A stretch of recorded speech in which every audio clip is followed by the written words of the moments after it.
Good morning. Good morning, dear colleagues. Very happy to be in Yerevan. I would like to welcome you. My name is Oleg Dzubinsky. I represent the United Nations Economic Commission for Europe, regional advisor for energy. Also from the UNECE, that's the acronym, is Dmitry Maryasin, Deputy Executive Secretary, who would speak later, the opening segment. But now I would like to give the floor and let give the floor to Victoria Keshishan and ask her to open this workshop. Victoria is head of Renewable Energy Division at the Energy Department of the Ministry of Territorial Administration and Infrastructure. Ms. Keshishan, please.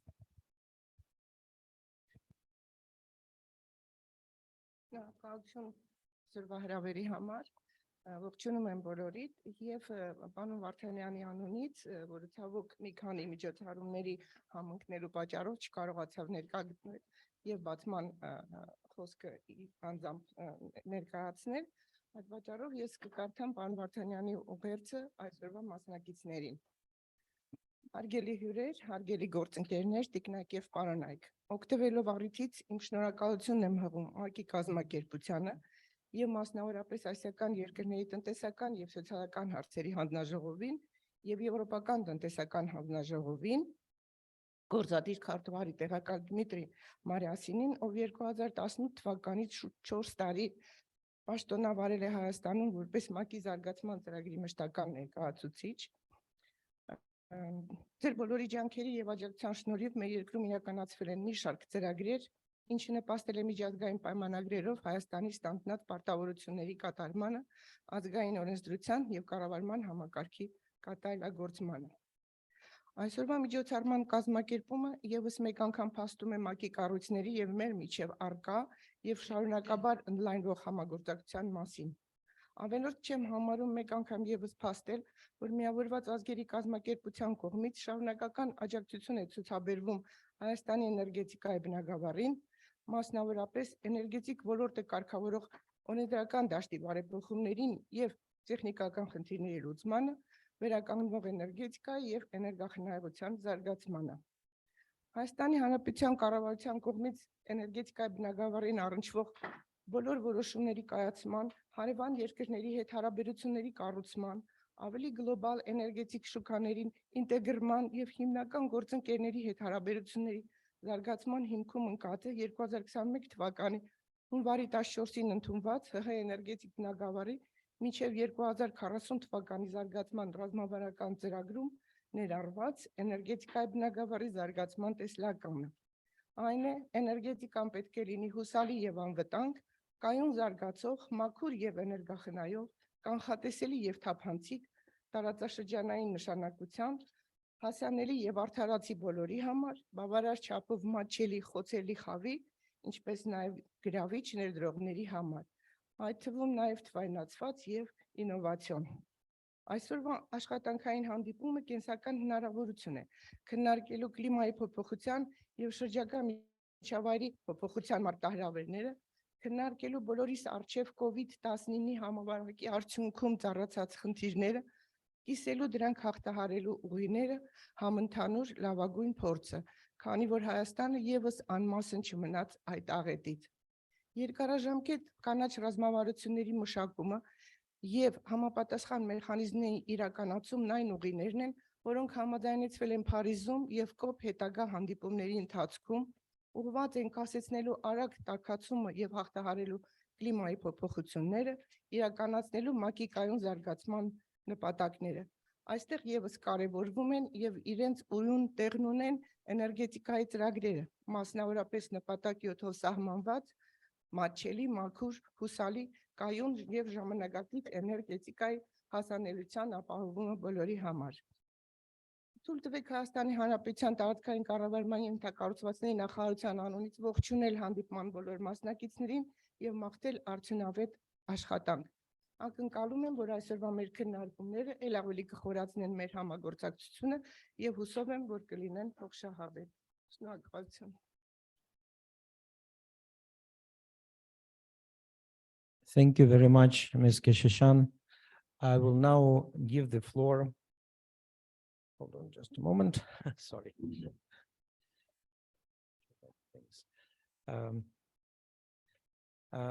I'd like to give the floor to Ms. Christine Weigand, who is the UN Resident Coordinator ad interim in Armenia. Christine, please. Thank you very much, Bahevdes. Good morning. Indeed, I would just like to take the opportunity to say a few words in my current capacity as resident coordinator at interim for the UN system here in Armenia, and just say a few words. Thank you very much, Mrs. Keshishian, for the introduction. Dear Mr. Marisian, dear colleagues, dear participants, it's really a pleasure to be able to say a few words to welcome you to this National Stakeholder Consultation Workshop, which is jointly organized by the UN Economic Commission for Europe and the Economic Commission for Asia and Pacific, in the framework of a project called Strengthening Energy Policies of Countries with Special Needs to Build Back Better from COVID-19. The objective of this project is to really look into the development of a roadmap to achieve the Sustainable Development Goal number 7. And that is the goal that talks about ensuring access to affordable, reliable, sustainable, and modern energy sources for all.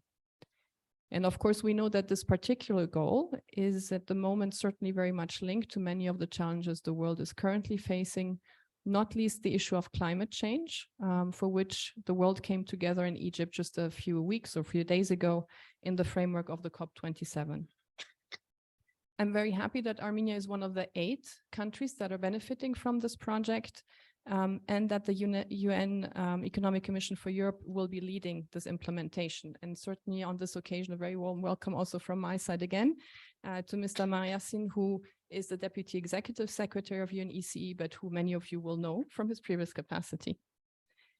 We all know how important it is to ensure that we have joint action, coordination, that we really consult with all the relevant stakeholders if we really want to make progress on the Sustainable Development Goal agenda globally, but also here within Armenia.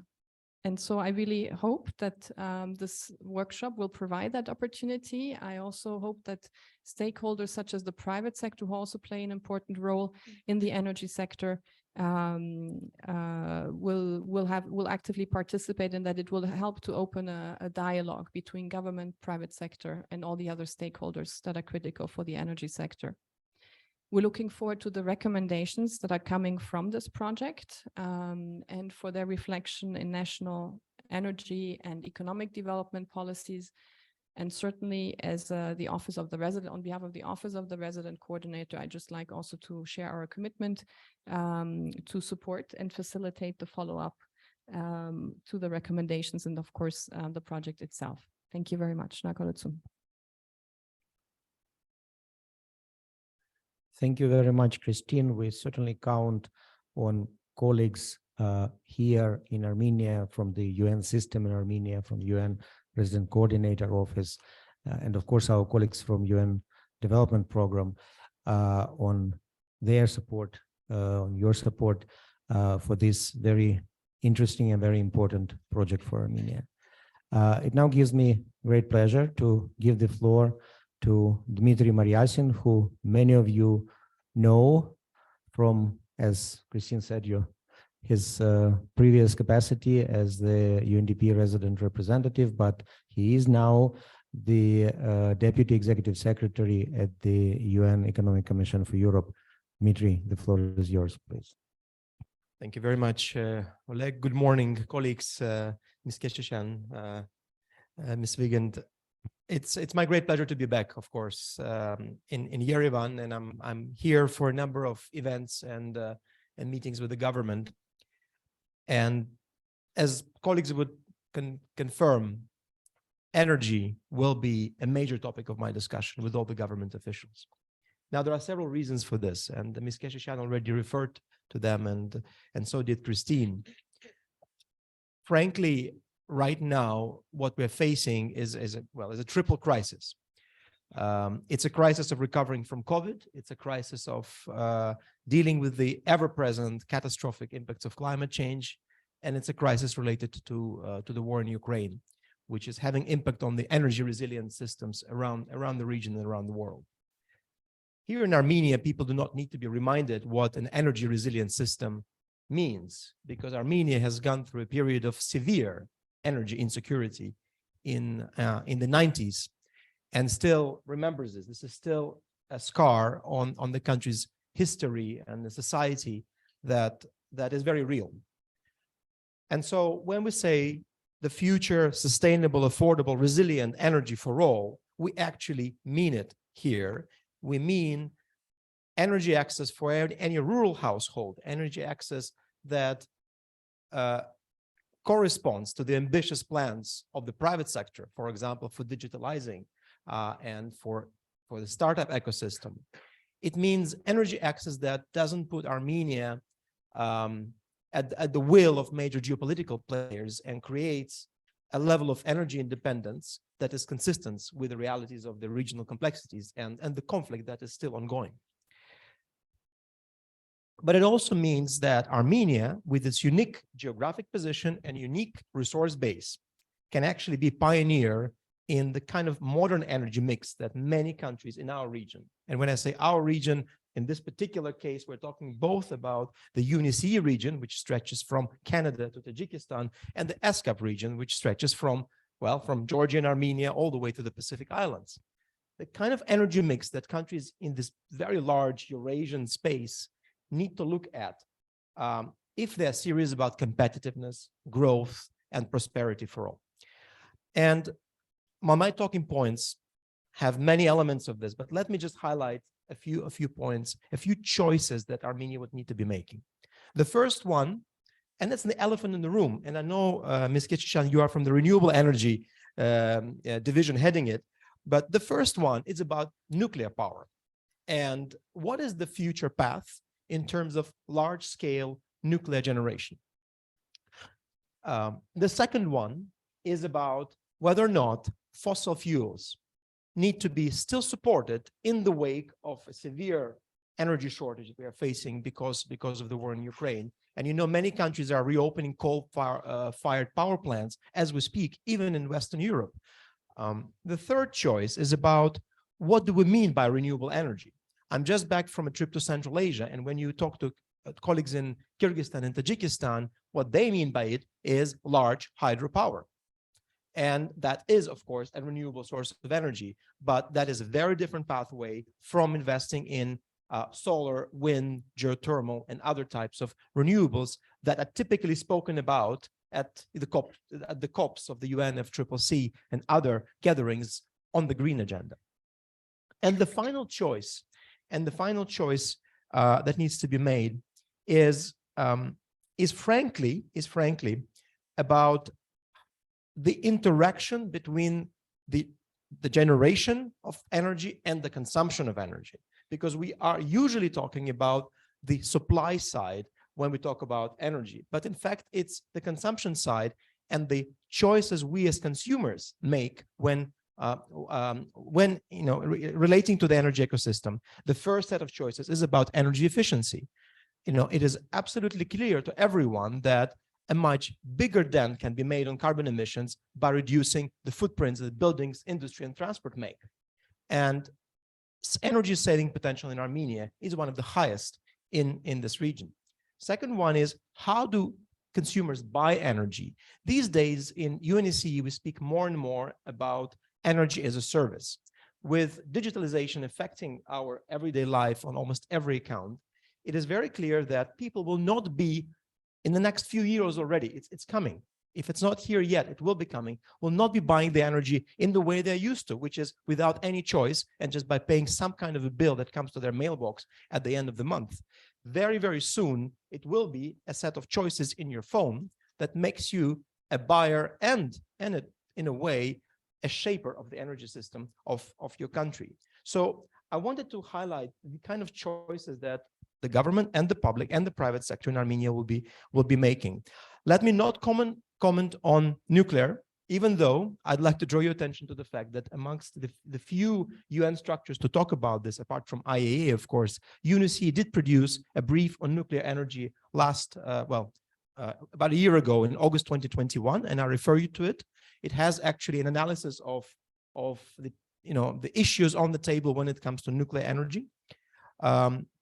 When it comes to phasing out fossil fuel subsidies, I'd like to reiterate the Secretary General's message that we believe that despite the significant energy insecurities, countries still need to continue phasing out fossil fuel subsidies if they're serious about reducing the footprint on the environment.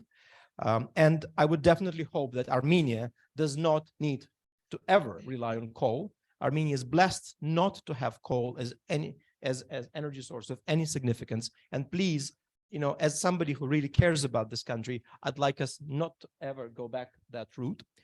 Then on the renewable energy side, one point that please allow me to make, that on the one hand, Armenia has one of the most progressive policy regimes when it comes to renewable energy. And Armenia should be proud of this. On the other hand, we've seen massive investment in large solar, and it is really important that this continues. On the other hand, we need to understand the affordability nexus when it comes to renewables. We need to scale up solutions that directly benefit not just the large-scale industrial facilities, but also smaller scale rural households. And here, a very simple set of solutions like solar water heaters, which you will hear a lot from the UN about, comes to mind as a very important solution to scale. And then finally, I'd like to mention that that deploying renewable energy at scale in Armenia and other countries in the region will also depend on the availability of critical raw materials, including lithium and other rare earth metals, without which upscaling wind energy in particular is hardly imaginable. So Armenia can play a role not just as a self-sufficient supplier of such critical raw materials for its own renewable energy generation, but can also play a role in the global market, which is going to grow because of its unique potential, both in terms of mining and in terms of recycling these critical raw materials from industrial and other types of waste. I'm mentioning this because we are seeing more and more large players in Western Europe that are in the middle of the renewable energy transition, starting to talk about critical raw materials as a key topic on their agenda. Finally, I'd like to note that that when it comes to consumer choices and digitalizing the energy systems and energy as a service, it would be extremely important that that Armenian startup ecosystem, the movement of digital startups that are popping up are somehow linked to the other parts of the business community and of the government that deal with energy. I'm not yet seeing a sufficient number of startups on energy, but we believe this is a big space that can grow. Just yesterday, and you'll be interested in this, Ms. Keshishan, I met with the Ministry of High Tech, and they told me energy is their priority. And I was pleasantly surprised to hear about this. So perhaps much more can be done in terms of, for example, developing user-driven energy use systems, in terms of exploring innovative technologies, let's say for hydrogen deployment as one important storage solution. I emphasize hydrogen more as a storage than a source of energy. In terms of GIS mapping of landscapes, which is so important for analyzing the potential for solar and wind, because you need to know the angle and you need to know the solar factors of a particular territory over time, and for that you need satellite imagery so that you can estimate with as much precision as possible what is the potential of a given territory for deployment on renewables. So I'd like to call for the cooperation between the different ministries, including between the Ministry of Territorial Administration and Ministry of High Tech as just one example. Certainly Ministry of Economy will play a role as well. But I also would like to call for cooperation inside your mega Ministry of Territorial Administration. For example, on what I mentioned about sustainable mining for critical raw materials and the development of the energy ecosystem. These are two different departments in the ministry, and I hope that, and I'll mention this to the minister when I meet him later today, that these two departments can talk strategically about what's the blueprint for Armenia's strategy on critical raw materials when it comes to the green energy transition more broadly. So with these ideas, I hope that our joint project with ESCAP will generate some practical recommendations for Armenia, that Armenia can be a champion in certain areas and can be an example for certain areas, and that out of it will come more resilient with more sustainable energy mix that benefits all of its all of the people living in Armenia. I shouldn't say citizen anymore, because Armenia is known for hosting so many people that come from abroad. Really, sustainable energy for all is what we are after. Thank you.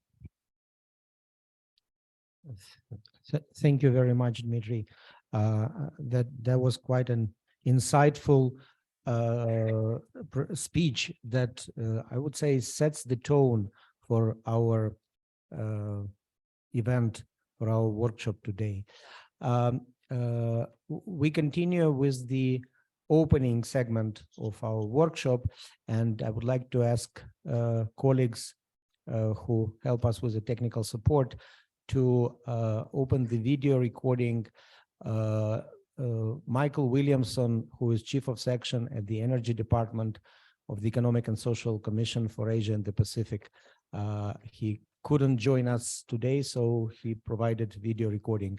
ESCAP has a long experience, which actually served as a basis for this project in using the Next Step tool for developing SDG 7 roadmaps. So colleagues, please put on the video of Michael Williamson. Thank you.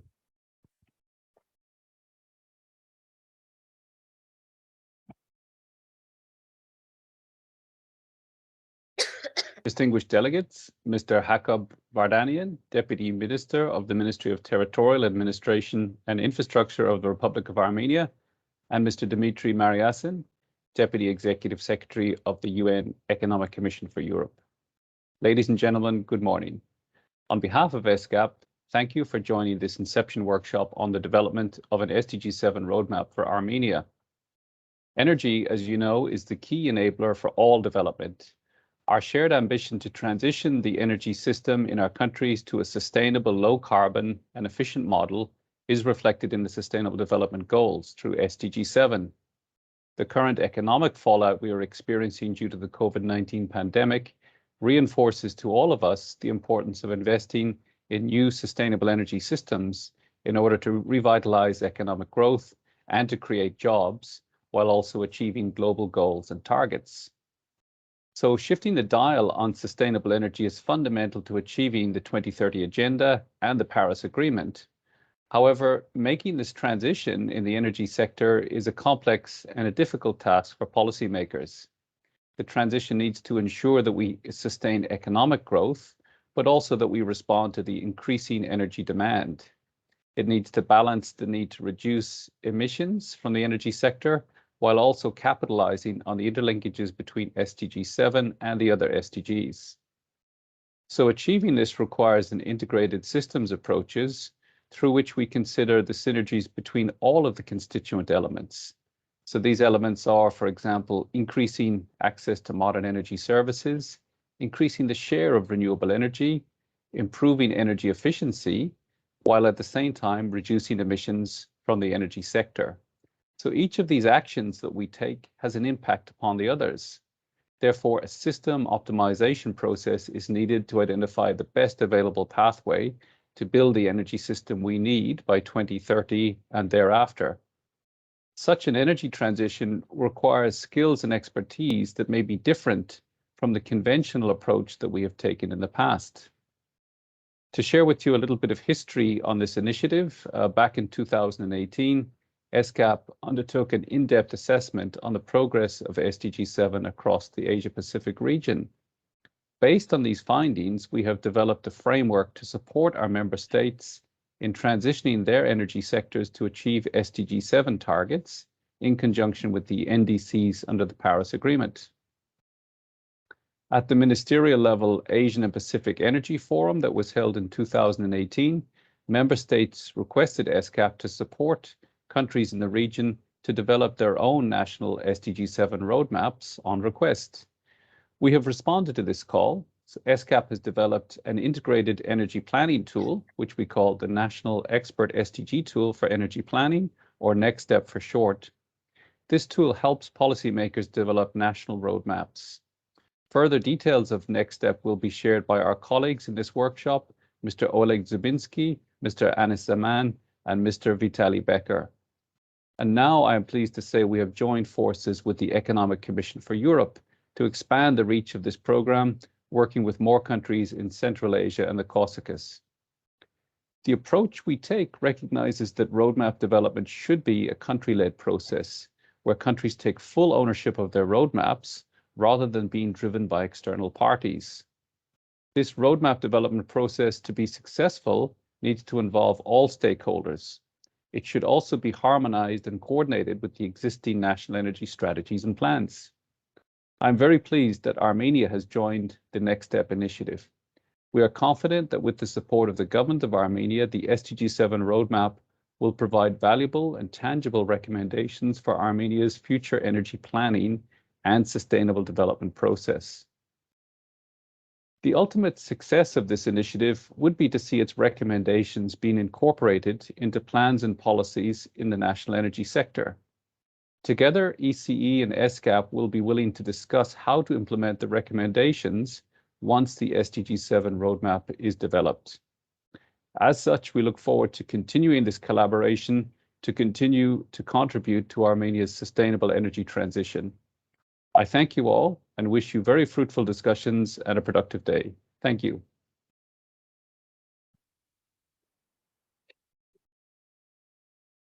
Okay, it was good to hear from a representative of our lead organization under this project, from Michael Williamson.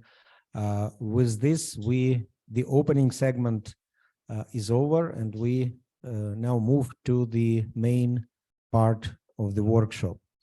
I will try to give a bit of an overview of what the project is about, and also what we expect from this workshop.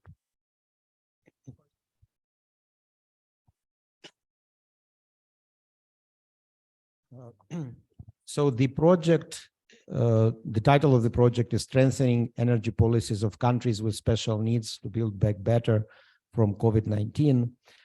It started this year, and UN Economic Commission for Europe is an implementing partner in this project, which is led by the Economic and Social Commission for Asia and the Pacific, or ESCAP. There are 8 beneficiary countries of the project, and UNEC is responsible for 3 countries that are member states of UNEC. They're also member states of ESCAP. These are Armenia, Uzbekistan, and Kazakhstan. The project aims to improve the capacity of policymakers by supporting them to develop SDG 7 roadmaps, which enable the delivery of both the sustainable energy transition and the economic recovery from COVID-19. We hope that the project will be able to engage stakeholders at the national level through consultation workshops like the one we have today in each participating country. The workshops, this workshop is used to explain the customized methodology that is used to develop the SDG 7 roadmaps and to identify the relevant national context and strategies related to the targets of the Sustainable Development Goal 7, nationally determined contributions, and also COVID-19 recovery. Our colleagues from ESCAP developed the National Expert SDG tool for energy planning, or Next Step, that's the abbreviation, an integrated and innovative approach to policy decision-making, which combines technical, economic, and socio-environmental analysis using a methodology that has been peer-reviewed by a panel of external experts. Planners and policymakers will be trained, so in Armenia, will be trained in the use of the Next Step tool and will be supported in its implementation to incorporate the country's broader goals and green economic recovery strategy.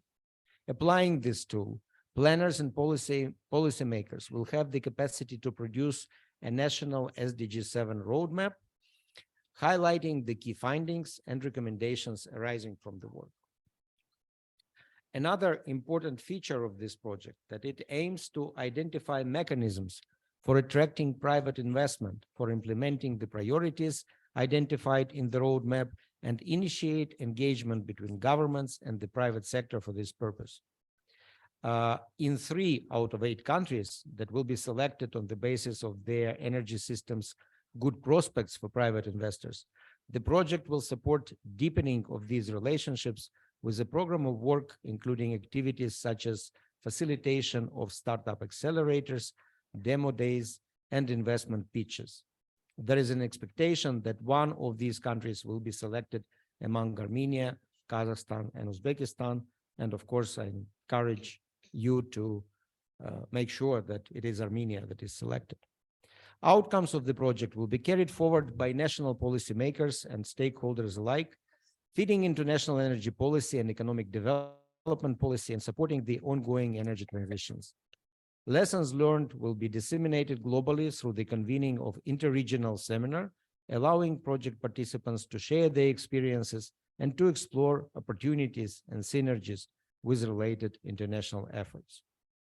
So this workshop is the beginning of this process. The project will run until middle of 2025. So we have 2.5 years approximately left in this project, and we have a lot of activities to accomplish during these 2.5 years. This was a brief introduction about the project, and first of all, I would like to thank all of you for coming here, because your participation will be important, not just today, but in the years to come, and then in the implementation of the results of the project. Many thanks to the Ministry of Territorial Administration and Infrastructure, and many thanks to Victoria Kishishan for being here with us today, because this ministry will be the leading government entity for this project. With this brief, I hope brief introduction, I would like to give the floor again to Ms. Keshishan for an overview of the energy sector of the Republic of Armenia. Please. Շնորհակալություն ունեք։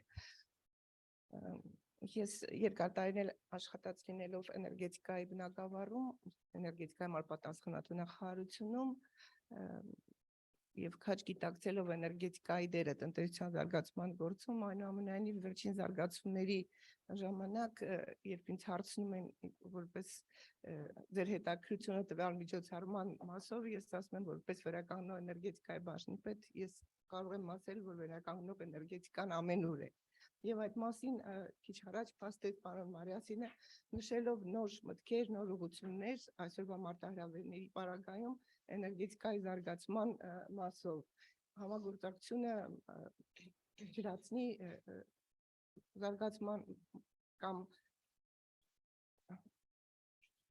ինչպես նաև բարձր տեխնոլոգիաների նախարարության հետ բավականին հետաքրքիր գաղափարեր եւ հուսում, որ այդ ծրագիրը, որ ներկայացրեց Օլեգը, մեզ համար նոր հնարավորություններ կբացի։ Իսկ մինչև ես փորձեմ շատ համառոտ ներկայացնել այսօրվա մեր էներգետիկ իրավիճակը, ամփոփ տեղեկատվություն տրամադրեմ էներգետիկ ոլորտի զարգացումների վերաբերյալ։ Կառավարության 21 թվականի հունվարի 14-ի ընդունված որոշմամբ հավանության է արժանացել Հայաստանի Հանրապետության էներգետիկայի բնագավառի զարգացման ռազմավարական ծրագիրը մինչև 2040 թվականը եւ այդ ծրագրի իրականացնող ժամանակացույցը։ Ծրագիրը մշակվել է հաշվի առնելով էներգետիկայի բնագավառում վերջին տարիների զարգացումները, տեխնոլոգիական փոփոխությունները, ինչպես նաև նպատակ ուներ նախանշել եւ մեկտեղել էներգետիկ ոլորտի կայուն զարգացման ուղենիշները։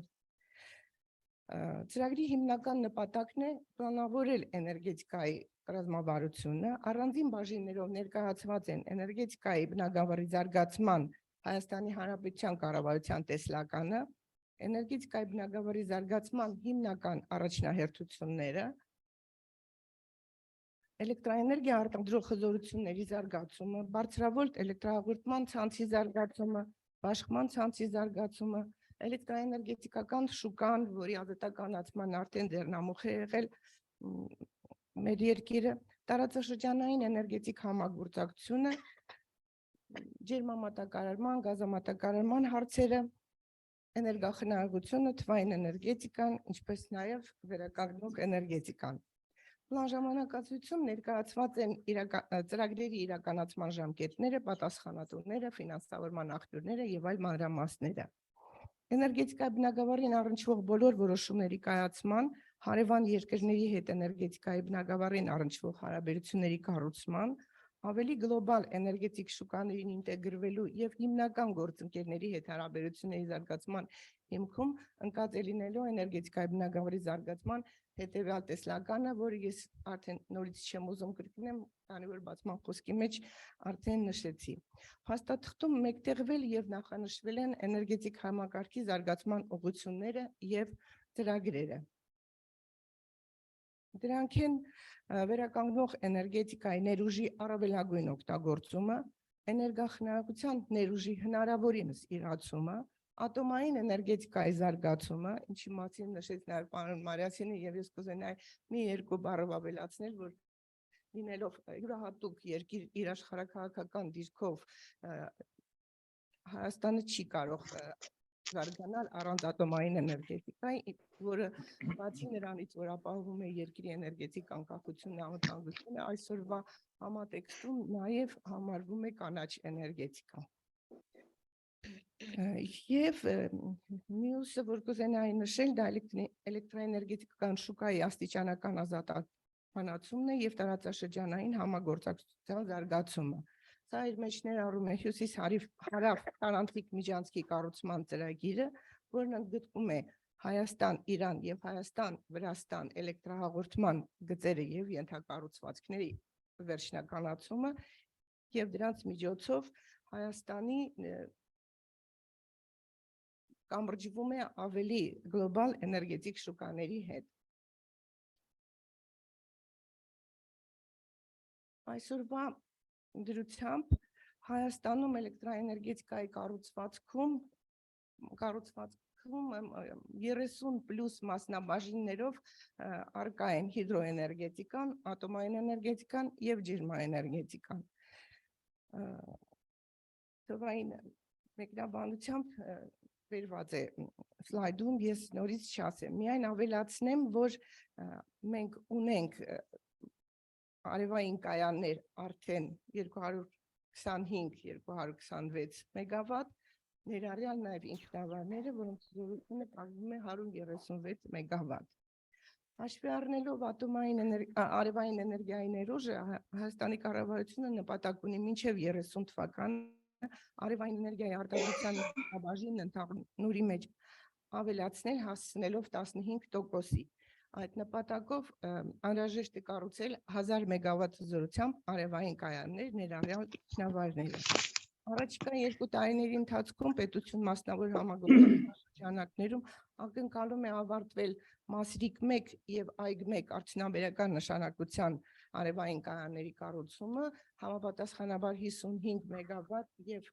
200 մեգավատ հզորություններով։ Բացի դրանից նախապատրաստվում է 120 մեգավատ գումարային թվով եւս 5 ֆոտովոլտային կայանների կառուցման ծրագիր։ Ցավոք այստեղ նորից չեմ կարող կանգ չառնել մեր հարևան երկրի բարեկամական հարաբերությունների եւ նշել, որ մեր արևային կայանների կառուցման ծրագրերի իրականացումը սահմանամերձ գոտիներում բազմիցս հետաձգվում են նրանց կողմից սանձազերծված ագրեսիաների արդյունքում։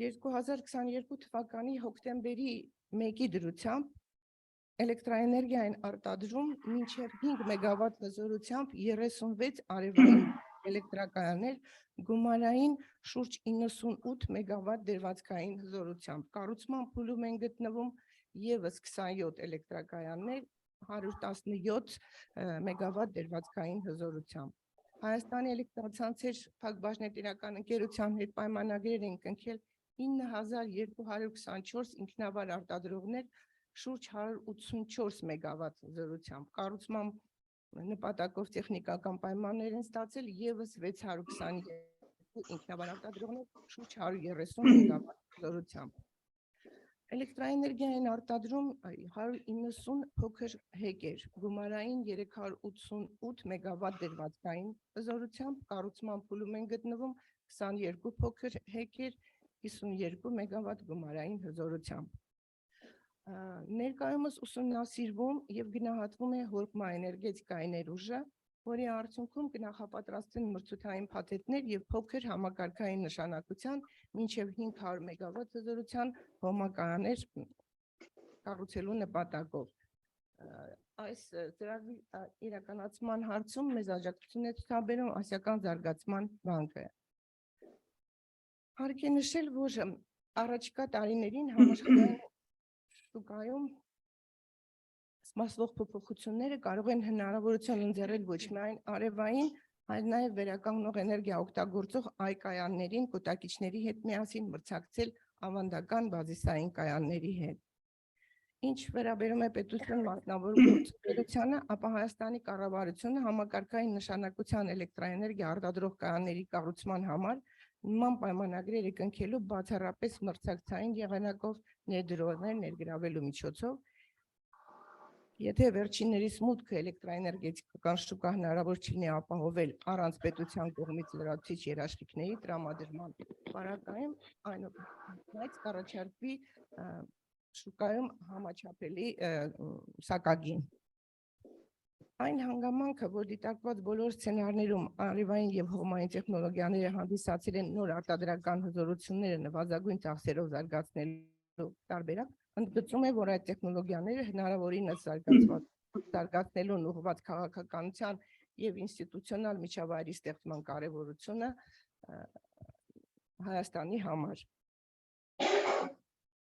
Հայաստանում առկա է էներգախնայողության մեծ ներուժ տնտեսության բոլոր բնագավառներում, այդ թվում տրանսպորտը, արդյունաբերությունը, բազմաբնակարան շենքերը, բյուջետային հանրային հատվածը, վառելքաէներգետիկ համակարգը եւ այլն։ Հայաստանի Հանրապետության կառավարությունը հետևողական է լինելու էներգախնայողության նոր մշակույթի ձևավորման հարցում եւ այդ նպատակով իրականացնելու է ինստիտուցիոնալ բարեփոխումներ, խթանելով ներդրումներն այլընտրանքային էներգիայի աղբյուրների ստացման բնագավառում, որոնք կարող են բերել էներգախնայողության, անվտանգության, բնապահպանական հարցերի կարգավորման եւ խթանել խնայողությունը տնտեսության բոլոր ոլորտներում։ Վերջին տարիներին զգալի աշխատանք է կատարվել էներգոարդյունավետության եւ էներգախնայողության ոլորտում, ինչը նաեւ առաջնահերթություն է կառավարության համար, որպես երկրի էներգետիկ անվտանգության բարձրացման, տնտեսական մրցակցության բարձրացման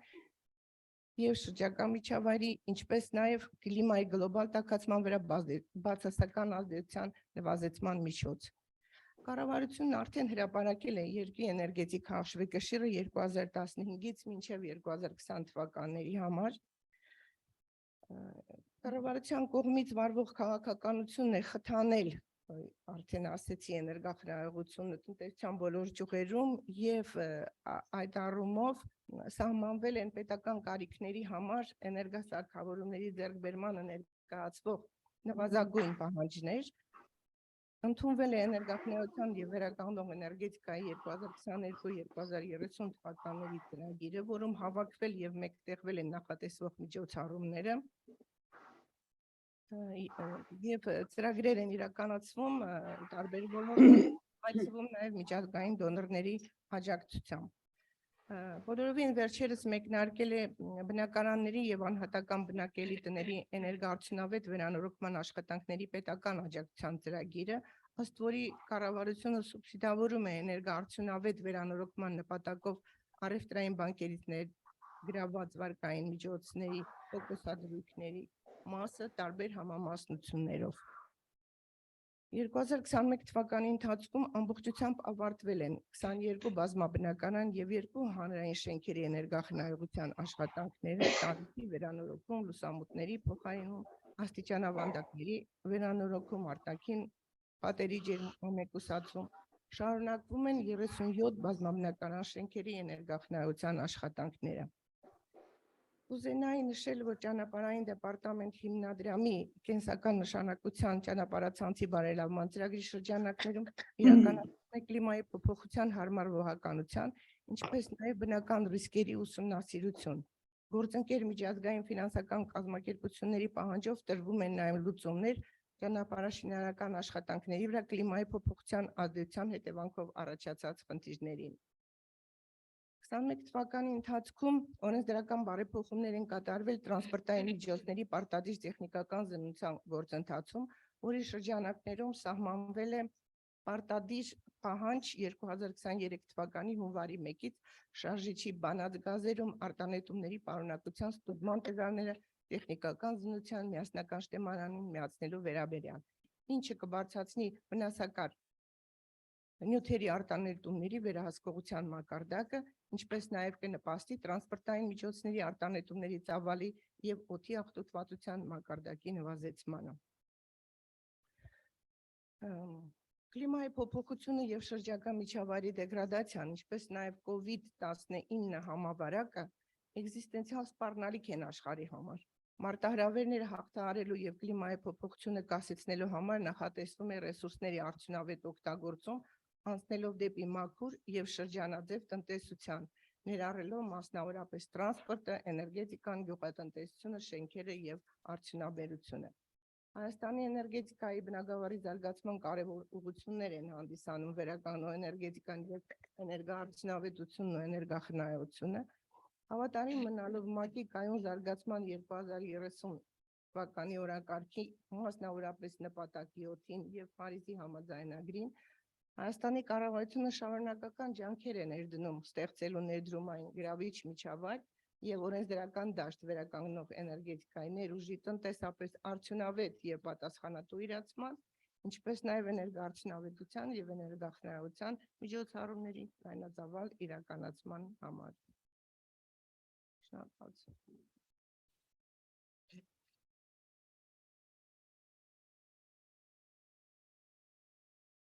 Thank you very much, Ms. Keshashan. I think, well, this was a very good overview of the current status of the energy sector in Armenia and also the prospects and what are the targets that are proposed and that what the ministry intends to implement. So we hope that our project will help Armenia in reaching its objectives in energy. Now we come to the very important part of our workshop, and that will be the presentation with an overview of the next step tool, the tool that I mentioned in the beginning, that will serve as an instrument to develop the SDG 7 roadmap for Armenia. We were planning to have our colleague from a consultant from ESCAP, Ms. Anis Zaman, but he is on mission these days, and the network connection there is rather unstable. We have our international consultant, Mr. Vitaly Becker, consultant with UNEC, and he will now present the work that is in front of us, and that would be what we plan to do on the development of SDG 7 roadmap for Armenia with the help of all of you. Thank you. Vitaly is connected online. So now I ask colleagues to give the floor to Vitaly. His presentation is on screen. Vitaly, the floor is yours. Thank you. Thank you, Oleg. Dear colleagues, can you hear me? Yes, we can. Thank you. Okay.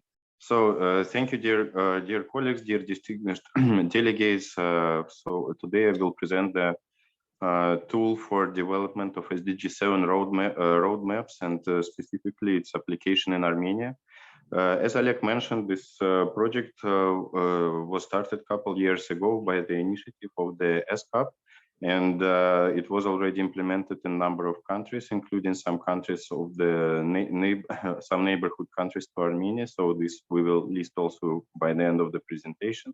Next slide, please.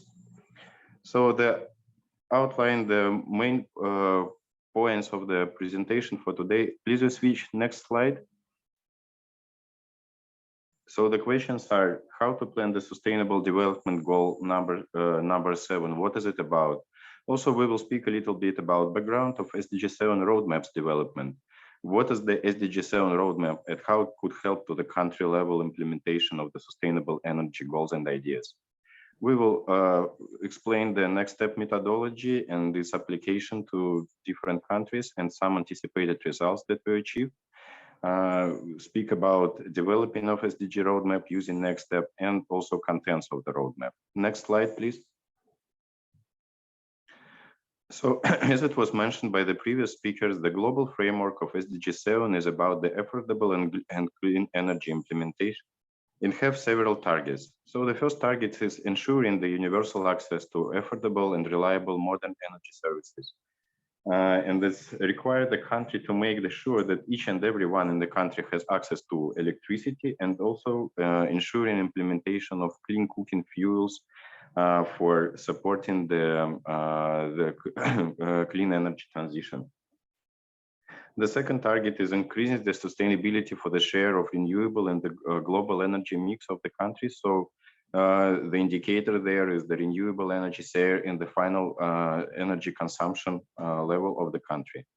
And the third target is double the global rate of improvement in energy efficiency. So specifically, it's about the improvement of energy intensity, so reduction of energy intensity and measured in the terms of primary energy and GDP, and also in the financial terms. Next slide, please. So an integrated approach to 2030 agenda according to the energy transition is briefly presented on the slide. So we are speaking about the access to electricity, access to clean fuels and cooking, energy efficiency and renewable energy, and all of it is covered by the global target of emission reduction.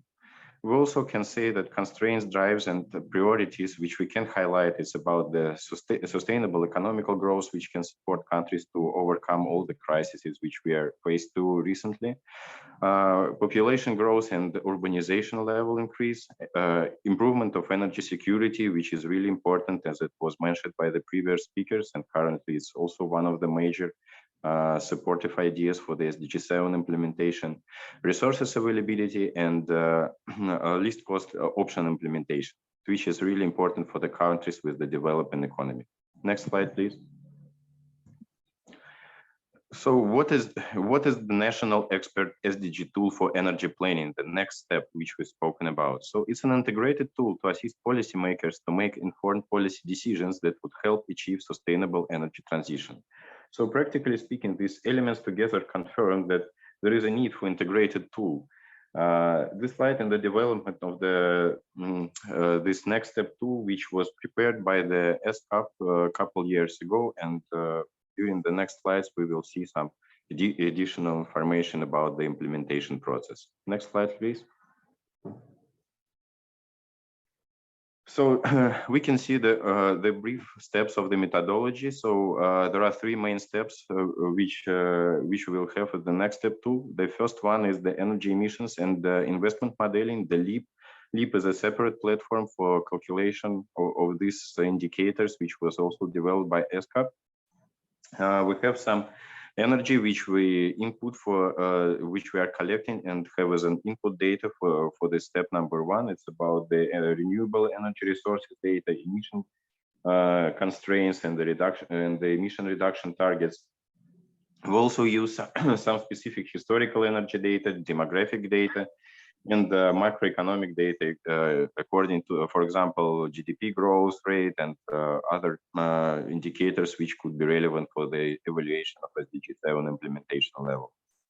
Then we are modeling different energy transition scenarios using the output from the modeling.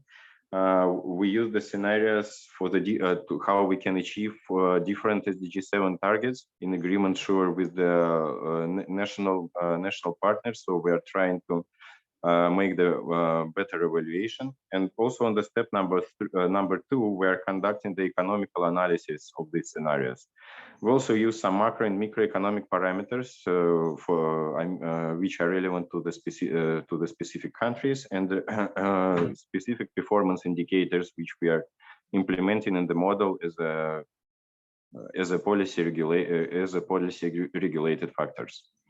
Economical performance of the scenarios, for example, investment rate, level of investment return, and others, lead us to the step number 3, scenario and policy analysis. So that means that review of the policies and best practices which are available in the country we also cover with additional evaluation criteria according to the best benchmarks in the region. As an overall output, we are preparing a number of policy recommendations for enabling policy measures for each of SDG 7 targets, and also a number of practical measures which could be implemented for different part of the energy users. Next slide, please. The methodology component number 1, the LEAP, which I mentioned before, is about the modeling of energy and emissions which are taken by the low emissions analysis platform, LEAP. Help us to develop a number of scenarios. We are using different demographic, macroeconomic, and microeconomic data and information to make the model more reliable, and also the least cost is used to calculate the optimal expansion and dispatch of the electric power systems. Next slide, please.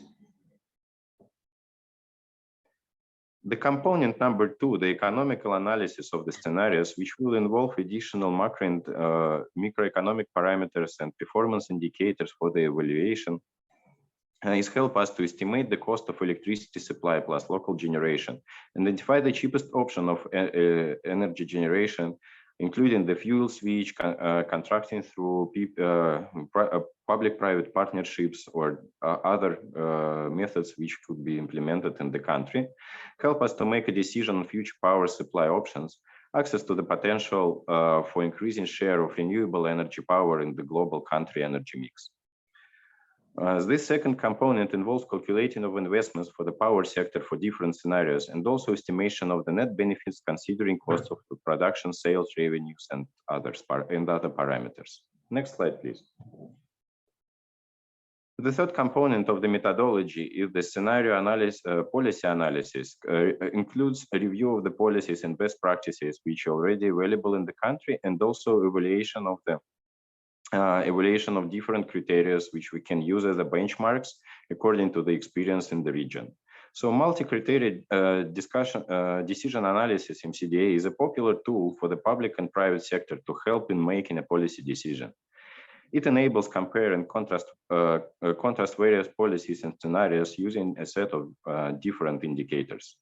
Ideally, this could be done in a stakeholder consultation, for example, like the same we have today.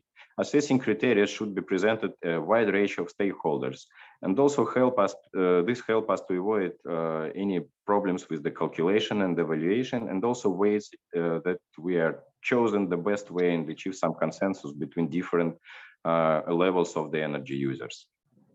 It helps us to compare and contrast the various policies and scenarios using this set of indicators according to specific needs of different parts of the industrial consumers, transport sector, other individual consumers of energy resources. Next slide, please. On the next several slides, we also include some review that was done by the Yerevan in 2019-2020. It's about the specific status of the Armenia according to the electricity generation. Next slide, please. Energy and emissions. And next slide, please. The renewable energy potential. So here, I would not repeat the information that was provided by my previous speaker, and also we see that Armenia did a lot of step forward according to the planning of the implementation of the renewable energy and other low emission energy sources. So it's also very important to have a certain roadmap which help us to understand and evaluate every step and the method and the technical method which we will use according to the achievement of each specific target. Next slide, please. So there are several expected outputs which country could use as a result of this work. So actually it's a calculation and modeling of different energy demand and supply scenarios, like best available technologies according to the SDG, and also even we can use the ambitious scenarios to overcome the specific level of the indicators which are set by the SDG 2030 target. Technology identification and prioritization for each scenario. It's a very important step, because on this step we can understand what we can implement on practice, and according to the available technical methods and equipment and specific solutions available in Armenia. Policy options to achieve the targets of SDG 7 and national determined contributions. Investment estimations and cost benefits analysis for each scenario, which is also very important to understand how much resources in terms of the financial size we can use and what we can achieve according to the specific needs of different benchmarks and criteria which we will determine on the previous stage. Marginal ambient cost curve and also liberalized cost of electricity, we can also make a certain forecast which further will be used as a planning tool for the development of a sustainable goal 7. Next slide, please. So next step is already available as an online portal, and some countries already passed through this evaluation process. So the main functionality of the online portal is the data from the LEAP. These are extracted and uploaded to the portal. They can be accessed from everywhere. So, and we can also create different levels of the access to different interested stakeholders according to the possibility to print out, use the materials, or even correct the data. Data graphs can be downloaded, so they can be officially used for the reporting purposes. Policy recommendations can be viewed, and also you can use them for further discussion in the local stakeholders group and implementation in the country, and customized reports can be generated. This is also a very important part, because this help the final end users and policymakers to see the result already as a published product, so it could be generated automatically in the online portal. Next slide, please. So the capacity building function, which next step have, it's also very important because the online training model, which is accessible to everyone and includes step-by-step process of developing the SDG roadmap using energy and emission modeling with LEAP, and also portal hosts a very rich database of various energy parameters and indicators that not only could be useful for this roadmap development, but also could be used for a number of specialists in the country in order to prepare their own calculations, estimations, and forecasts. Next slide, please. Okay, so this is the slide showing the roadmap developing process using the next step. We can see the country engagement step is the first one. Actually, we're now at this step making the stakeholder consultations and recruiting the national consultants, which was already done. Then we are going to the next second phase is data collection. So currently we will be busy to prepare the data collection template to fill in the data about the energy consumption by different sectors, about the targets which country is planning to achieve, and so on. This data will be used for further modeling, step number 3. So you can see on the slide what kind of modeling options will be conducted. Also, after the modeling part, we also will make a capacity building communication with stakeholders and conduct the training about the achieved results and about the process of the modeling and the preparing of the roadmap. Also, most of these modules are already available online in this portal, and the selected stakeholders will have an access to pass through this capacity building programs. Then the next step is preparation the roadmap. So preparing the report and work with the country team to finalize the roadmap itself. And the final step is what mentioned by Oleg, conduction of the final workshop with the interested stakeholders according to the national acceptance. So present of the summary, discussion of the potential implementation steps, and so on. Next slide, please. So this slide briefly presents the structure of the roadmap. I will not, I understand that we're already a bit over time, so just please refer to this document. It will be available online, so to have the overview of the energy sector targets, raising ambitions, some COVID-19 recovery part, and also revising of the existing policies part. Next slide, please. So here you can see some of the countries which already passed through the development of such roadmaps. So for example, beside the countries from the Southeast Asia region, you can see that Georgia already passed such kind of analysis, and Kyrgyzstan. So all of these reports are available online on the website. You can use this presentation and find the next step website and browse by yourself and read all the publicly available information. And with this, next slide, please. I would like to thank you everyone for your attention. I think the presentation was clear, and please, if you have any questions, I would be happy to answer. Thank you very much. Vitaly, many thanks. Yeah, I think it was quite a good overview of what is ahead of us. And maybe before I will open the floor for questions, I would like to give the floor to the national consultant, who Vitaly mentioned, though not by name, Mr. Suren Shatvaryan. And I would like him to say a few words on how he sees the work in the next few months. Suren, please, the floor is yours.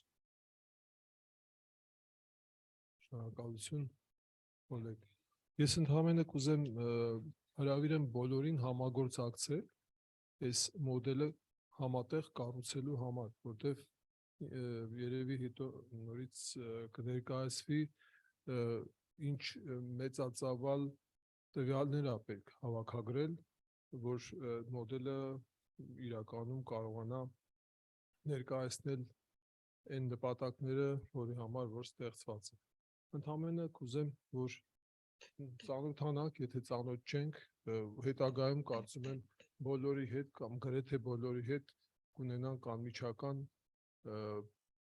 կապ այդ տվյալները հավաքագրելու եւ պատշաճ կերպով մոդելի մեջ ներկայացնելու համար։ Կարծում եմ արդյունքը բոլորին էլ կգոհացնի եւ մոդելը բոլորն էլ կարող են, որքան հասկացա, ազատ օգտագործել եւ դրանում է սրա առավելությունը, որ նա հասանելի է բոլորիս։ Ի տարբերություն մի շարք այլ շատ հայտնի մոդելների, ռազմավարական պլանավորման մոդելների, որոնք այդքան դյուրին հասանելի չեն այսօրվա դրությամբ։ Այսօր մենք այսօր ունենում ենք շատ լավ հնարավորություն, շատ լավ գործիք ենք ստանում, որ Հայաստանում կարողանանք պլանավորել հետագա բնապահպանական արտանետումների, էներգետիկ ոլորտի զարգացման, էներգիայի հասանելիության ուղղությամբ աշխատանքներ զարգացնելու նպատակով։ Այսքանը։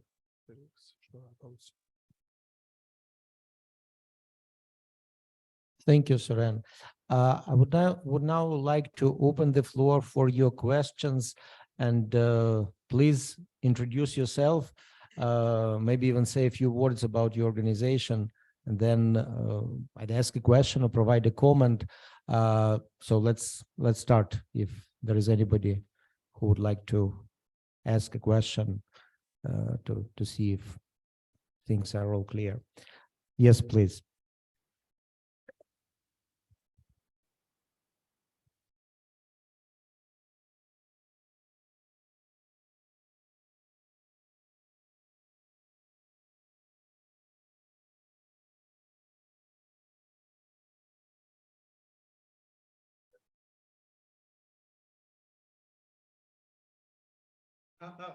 Sorry. You will have to repeat because you didn't turn on your microphone.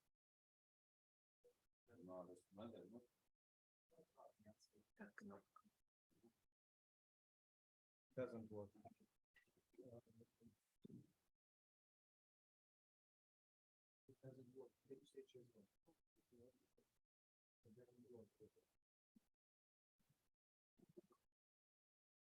Շնորհակալություն։ Կուզենայի արձագանքել պարոն Շատուրյանի առաջարկին սերտ համագործակցության մասով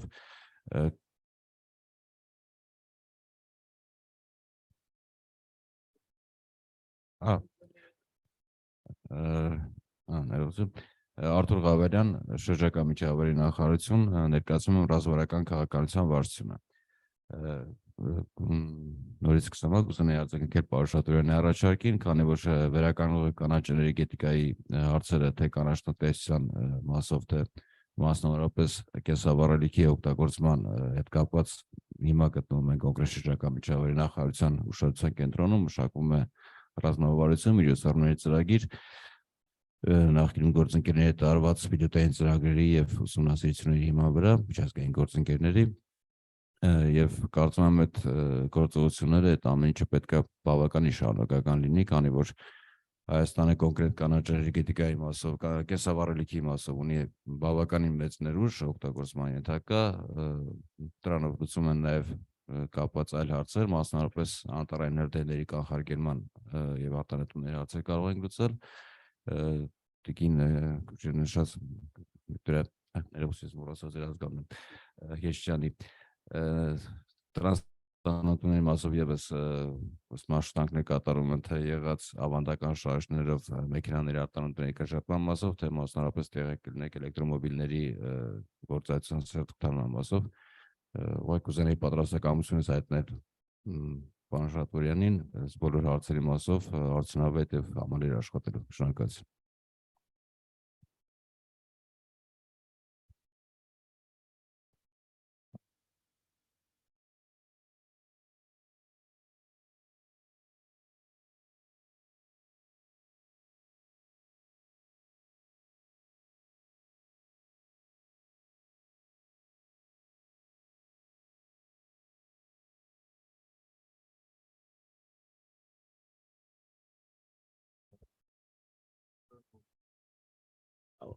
Okay, give it there. Okay. Thank you. Apologies for technical difficulties. I think we would need this microphone on that side very soon. Please, any more questions or comments? I don't know if Suren wants to comment on what just was said by Mr. Artvoryan. Ընդհանրապես ցանկանայի շնորհակալություն հայտնել ձեր պատրաստակամության համար, կարծում եմ բոլորն էլ պատրաստական պետք է լինեն, որովհետև սա իօգուտ մեզ է աշխատելու այս մոդելը, արդյունքը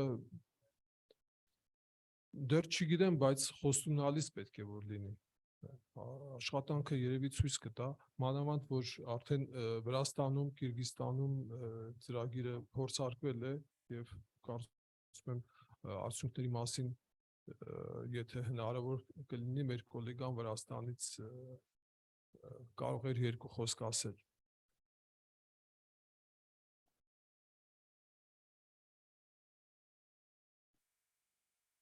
Thank you, Suren, because you actually took care of what I was supposed to say next, which is to introduce Mr. Omar Tsereteli, who represents a neighboring country, Georgia.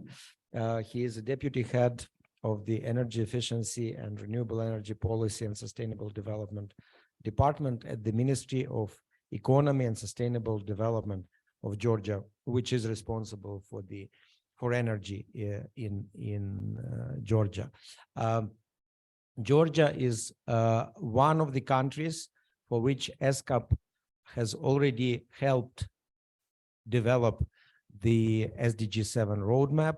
There are a few in our region. Well, our region is, I would say, countries that are member states of both UNEC and ESCAP. So such work has been done in Georgia and Kyrgyzstan. It's now close to completion in Tajikistan. So without further ado, I would like to give the floor to Omar Tsereteli. The whole idea of Omar coming here is to share the experience. The SDG 7 roadmap, I think, was complete about 2 years ago, if I'm not mistaken. And so to say how the government finds it useful, and what is it doing to implement it or to use it in its own policy and strategy documents? Omar, the floor is yours, please. Yeah, thank you, Mr. Oleg. So, dear participants, dear online attendees, so as it was mentioned here by Mr. Oleg, so I will be providing a brief information on Georgia's experience regarding the elaboration of roadmap and so the achievement of SDG, the progress. And so just before I get started, talking about the roadmap itself, let me provide short information about the energy sector development of Georgia itself, because it was very interesting, by the way, from all the participants here to listen, where are you right now, what are your plans, and so it was really nice to listen all these things, all the information. So as you might be aware, so at first I should highlight that the Georgia actively implements commitments defined within the EU-Georgia Association Agreement, which was signed in 2014 and went into force in 2016. And so implementation of the reforms in the field of energy, it's a market opening, energy efficiency development, renewable energy strategies. So we are working in this direction, and it's of utmost importance for us, for Georgia, to adopt the laws which are kind of obligational, coming from the obligations for in framework of association agreement and the other liabilities. So the recently adopted main legislative documents you can see on my slide. So here they are. So we have adopted the law on energy and water supply, law on renewable energy, law on energy efficiency, and also we are working on some bylaws related to energy efficiency. And what I should also mention here is already approved document, NDC, National Determined Contribution, and a Climate Action Plan. Both of those documents were just elaborated by the Ministry of Environmental Protection and Agriculture of Georgia, and we, as one of the stakeholders, also Ministry of Economy and Sustainable Development, were involved in this process. Also, I would like to add that we are working on state's energy policy. It's and the annex of it. It's a National Energy and Climate Plan. So we have the obligation also coming from our international partners that this document should be elaborated. And market liberalization is also upcoming step, and the active development and support schemes for renewable energy is ongoing. And so we are just in the process of implementation of energy efficiency, EPB, energy performance of building, and renewable energy laws itself. So regarding the sustainable development goals itself, in the field of energy, with the active assistance of UNIS and ESCAP, the country is also trying to step forward in the implementation of Sustainable Development Goal, particularly Development Goal SDG 7. So it says that it should ensure access to affordable, reliable, sustainable, and modern energy for all. So there are also the more details. It's listed on my slide. So for instance, the target 7.1 says that Georgia should ensure universal access to affordable, reliable, and modern energy. As per the target 7.2, so we should increase the substantial share of renewable energy to the energy mix, and as per the 7.3, we should double the rate of implementation of energy efficiency measures by 2030. So these targets and the SDG goals are very is of utmost priority of government of Georgia, and so we are keen on working in this regard with the other stakeholders also in this process. So to go in more details of each of the targets. So for instance, 7.1 is which I have already mentioned here, that it deals with the access of the affordable, reliable, and modern energy, reliable throughout the country by 2030. So number of strategic documents and reports are being developed from our side, which helps then the development of the achievement of the targets. For instance, you can also read this Georgia's regional development strategy, also rural development strategy, also the construction of electricity infrastructure is of utmost importance for us, in the gasification plan. So all in all, so we are in the process to develop the infrastructure and connection lines, and we are also in a very close cooperation with state electoral systems and the other international donor organizations who are trying to provide support in this regard. So when we speak about the renewable energy, by the way, the share of the renewable energy, so I should also mention that nowadays we, the country, are in the process of transposing a new directive of energy community, a new directive of renewable energy into our national legislation. And so the other main stakeholders and line ministries also are involved in this process. And we have had a kind of a negotiation with the energy community 3 or 4 months ago, and we just came to the conclusion, and we have agreed that by 2030 we would have 27.4% renewable energy target by 2030. So we think it's an ambitious, but still, yeah, we took this ambitious target, and we think with the help of the UNIS and ESCAP and with the international, with their shared experience and consultancy, will help us to achieve this goal. So related to target 7.3, also I have mentioned the role of UNIS in this regard. So they are providing their support in terms of the sharing experience in the energy efficiency law, energy performance of buildings, and law on energy labeling is also one of the priorities we are working in.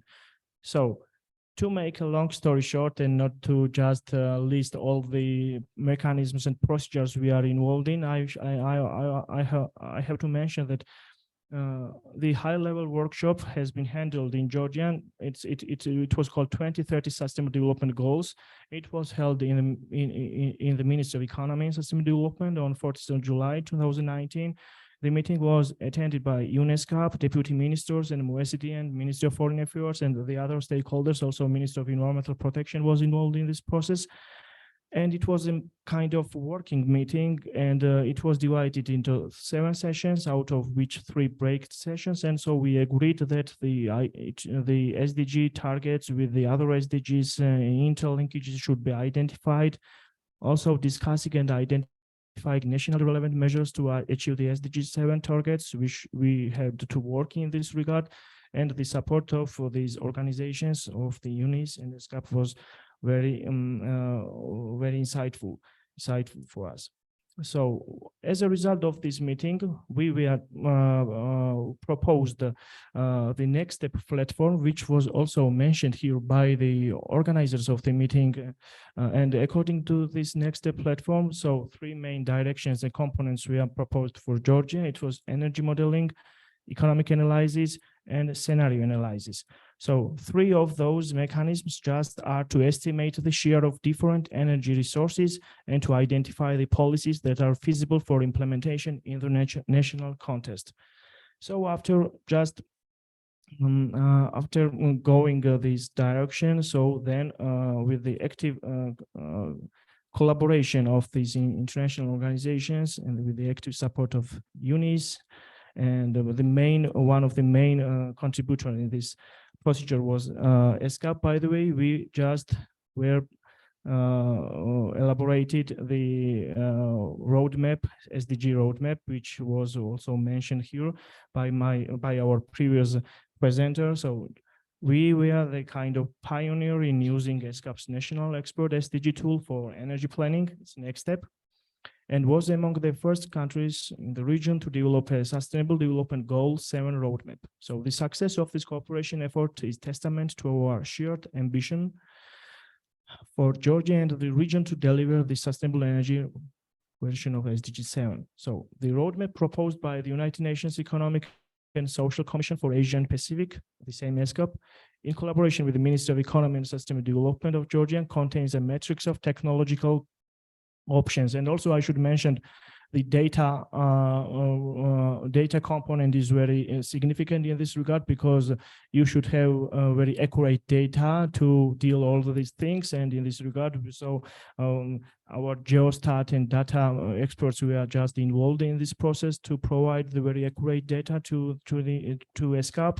And mainly the roadmap presents several scenarios that have been developed using national data and which consider existing energy policies and strategies and reflect on other development plans and policies. So these scenarios are expected to enable the government to make an informed decision to develop and implement a set of policies that will help us to reach and achieve the SDG targets. So yes, and maybe one more slide left regarding the roadmap itself. So SDG roadmap prepared, proposed for Georgia, prepared with ESCAP, published in December 2020, and Mr. Oleg also mentioned it 2 years ago. It was just elaborated, and it's an important tool for planning the energy sector, which will enable Georgia to develop the right policies, right plans for the achievement of Sustainable Development Goal number 7.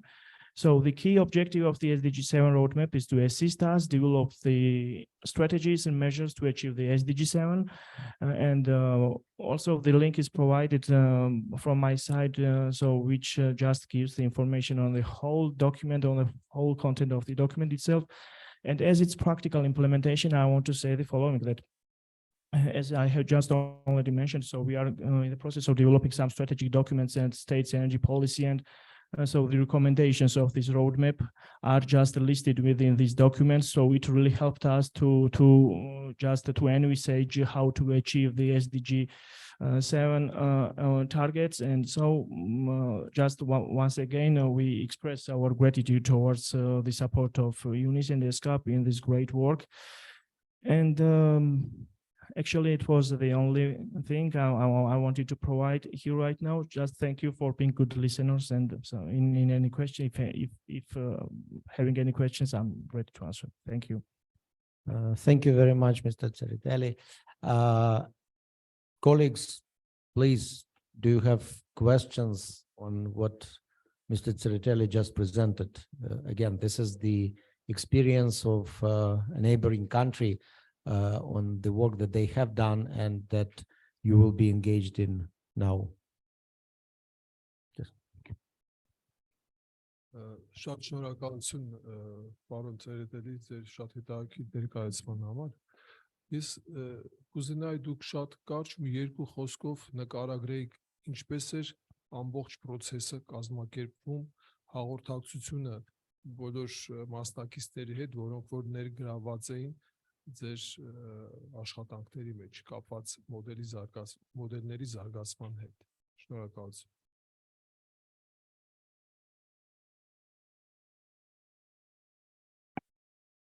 Thank you for this question. By the way, it was very complex process, I would say, because as you know, the ministry has a very close cooperation with the other donor organizations as well. And also due to some lack of human resources and due to some lack of the human work, so we find it difficult to find some time in order to dedicate it to any particular work. But in this case, so ESCAP just was involved in this process. For instance, we just had a online, for instance, we know the pandemic era was just very create obstacles in this regard, and we were not able just to deal with the things very properly. But due to the strong support to ESCAP, and even UNIS was involved also, we tried to have very frequent online meetings to organize the meetings with the stakeholders, which we are just reliable on data accuracy, and just all many stakeholders we are involved, including the Ministry of Foreign Affairs and Ministry of Environmental Protection and Agriculture. They are the main stakeholders while talking about renewable energy and SDG 7, because they are also elaborating some other documents in this regard. For instance, I have mentioned NDC, National Determined Contribution, which was also elaborated in this time period, and Climate Action Plan, the other related document. And so we have had very close and tight cooperation with the organization. Even the experts, for instance, Anis Zaman was involved, Kaveh Zahedi, John Liu was involved. I just named the participants who were just very keen on to take part in these decisions and procedures.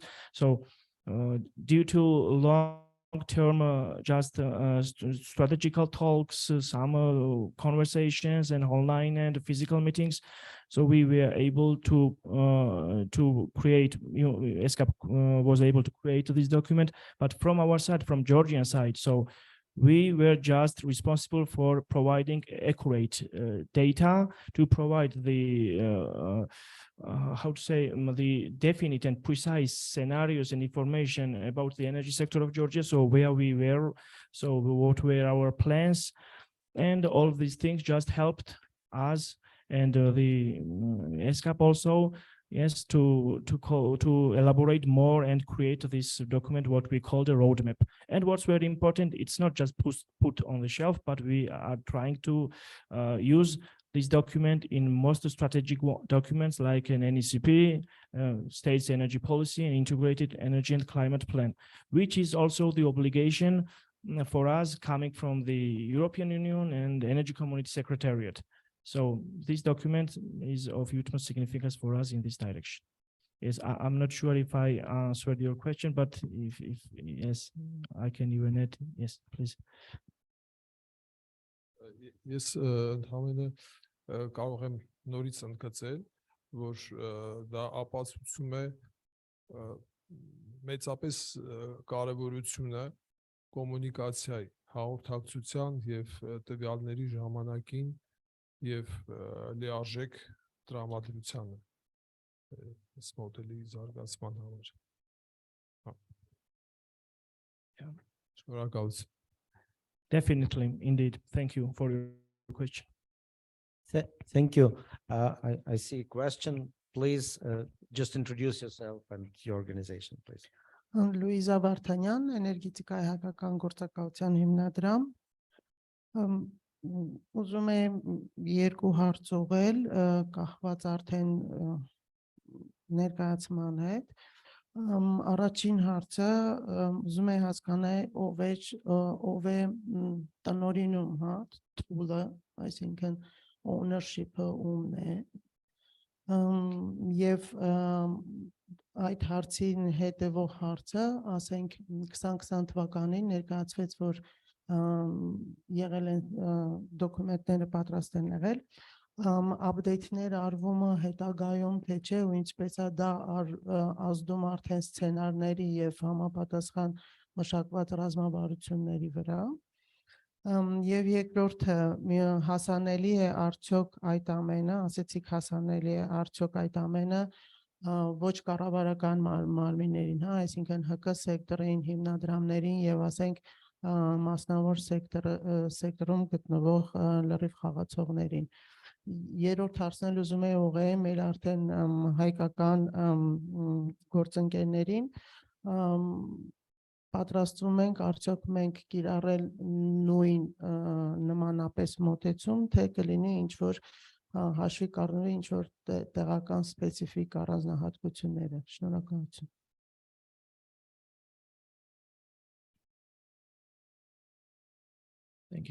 Thank you for such an interesting question. So regarding the ownership of this platform, right? Who was the first question? So who was the owner of this tool? So as I have already mentioned, the Ministry of Economy and Sustainable Development was the main stakeholder involved in this process, and so one of the main beneficiaries was the Ministry of Economy. But still, the roadmap just is about Georgia, so it covers the information on Georgia's energy sector and the recommendations and suggestions. So what should be done in order to achieve the SDG 7 target? So, by the way, all interested stakeholders, including non-governmental organizations and the other commercial even companies, just are using this. So it's free, it's publicly free to use. So we do not have any confidentiality in this regard, because as it was prepared by ESCAP, so it was prepared for Georgia, and so any interesting even green NGOs or the just companies who are involving in green investment in kind of environmental issues, so they can have the document visible, look into this document and find the suggestions and recommendations which have been prepared for us for Georgia.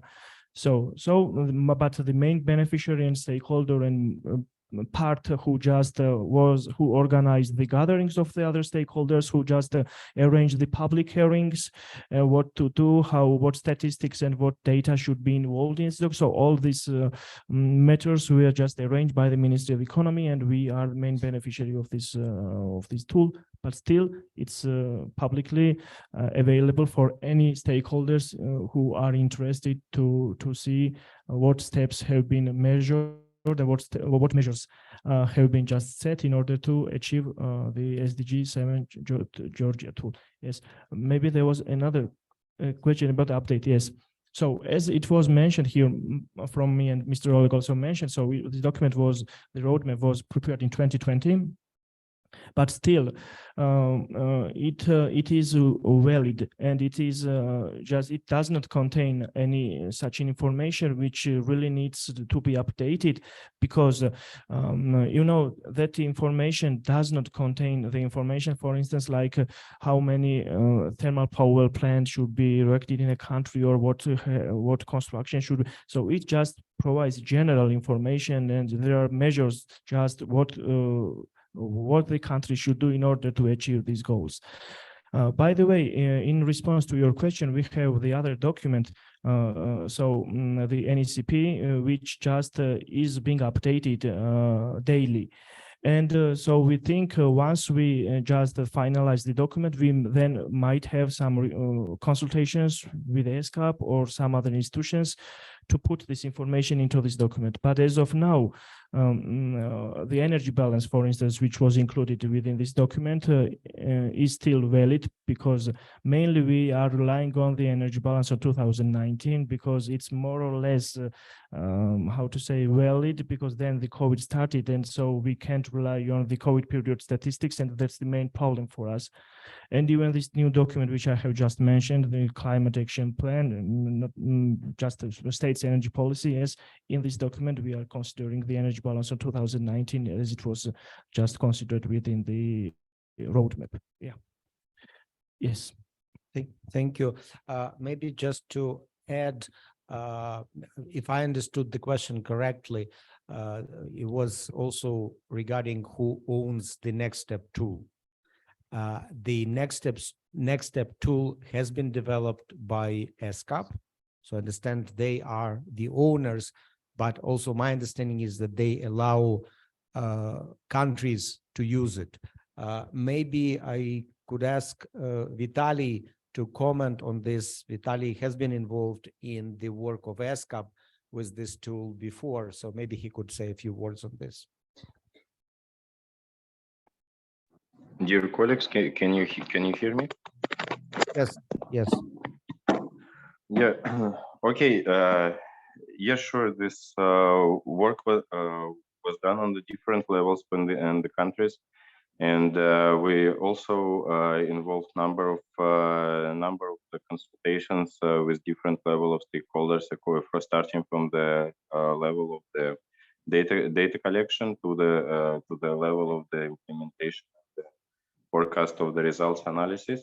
And we also work closely with different level of the representatives of the industrial and civil energy consumers. If you can also maybe address this any specific question related to the maybe data collection or other issues or experience of different countries, I can clarify more in detail. Thank you. Okay, thank you, Vitaly. We now go to the next presentation. In fact, it will be the last presentation for this workshop by Ms. Anait Avetisyan, who is the head of Industry and Energy Statistics Division of the Statistical Committee of the Republic of Armenia. Our strong belief is that the role of the Statistical Committee in implementation of this project will be critically important.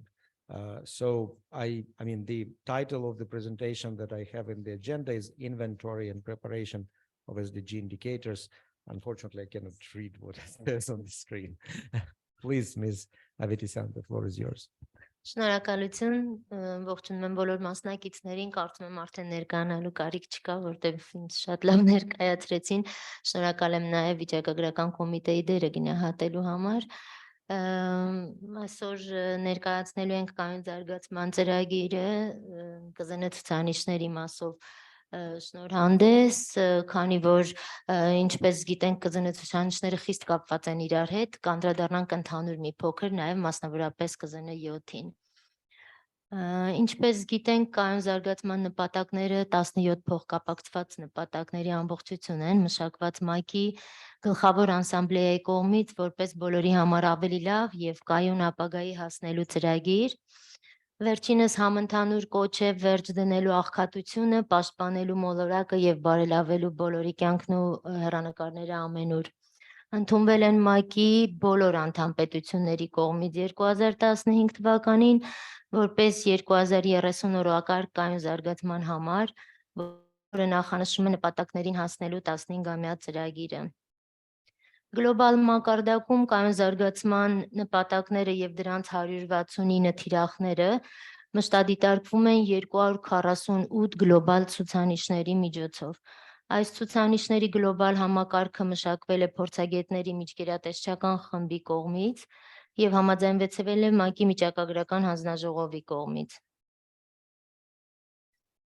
Այս նշված ցուցանիշների գծով տվյալների արտացոլման համար առանցքային դեր է խաղում ազգային հաշվետվողականության հարթակը։ Հայաստանի ԿԶՆ ցուցանիշների տվյալների տարածման համար Արմստատը ուսումնասիրելով Ամերիկայի Միացյալ Նահանգների ԿԶՆ ցուցանիշների համար ազգային հաշվետվողականության հարթակի մշակման փորձը եւ ուսուցողական նյութերը ՄԱԿ-ի բնակչության հիմնադրամի հայաստանյան գրասենյակի աջակցությամբ մշակել է Հայաստանի ԿԶՆ ցուցանիշների համար ազգային հաշվետվողականության հարթակը, որը գործարկվել է 2019 թվականի դեկտեմբերի 29-ին եւ տեղադրված է Արմստատի պաշտոնական կայքէջում։ Այստեղ չգիտես ինչու տեխնիկական խնդիրների պատճառով չի երևում ձախից երրորդը։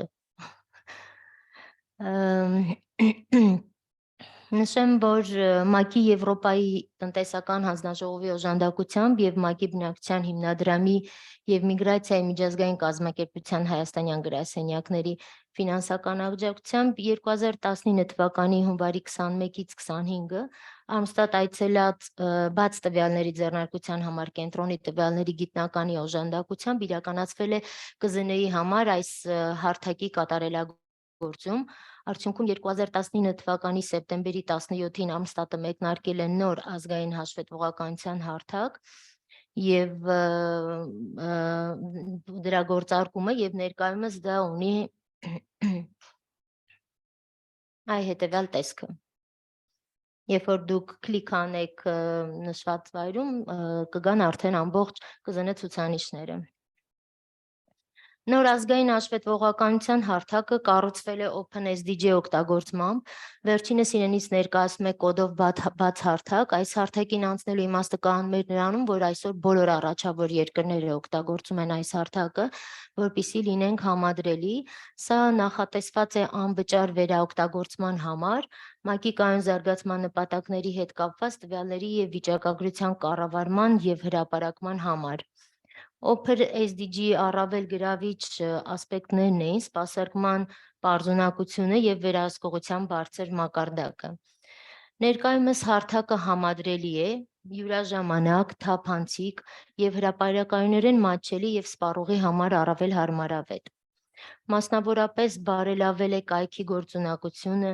տեսապատկերավորումը, այսինքն վիզուալիզացիան, տվյալների կառուցվածքը, անվտանգությունը եւ հոսքը, ինչպես նաեւ ընձեռնվել է հնարավորություն առցանց մուտք գործելու հարթակ արդեն իսկ վարչական տվյալներ տնօրինողներին, այսինքն վարչական ռեգիստրների կողմից։ Նախկին կայքը դա այդ հնարավորությունը չէր ընձեռնում։ Ի տարբերություն նախորդ տարբերակի, այս հարթակում նաև ցանկացած ցուցանիշի գծով տվյալները առկա են ինչպես աղյուսակի, այնպես էլ գծապատկերի տեսքով, որը կարող ենք ներբեռնել SCV ձևաչափով։ Ազգային հաշվետվողականության հարթակի հատկանիշները ՄԱԿ-ի պաշտոնական վիճակագրության հիմնարար սկզբունքներին եւ Եվրոպական վիճակագրության փորձառության օրենսգրքի սկզբունքներին համապատասխանեցնելու համար սույն հարթակը կարգավորվում է Արմստատի կողմից, պարունակում է վիճակագրություն եւ ինչպես նաեւ ցանկացած ցուցանիշի գծով մեթատվյալներ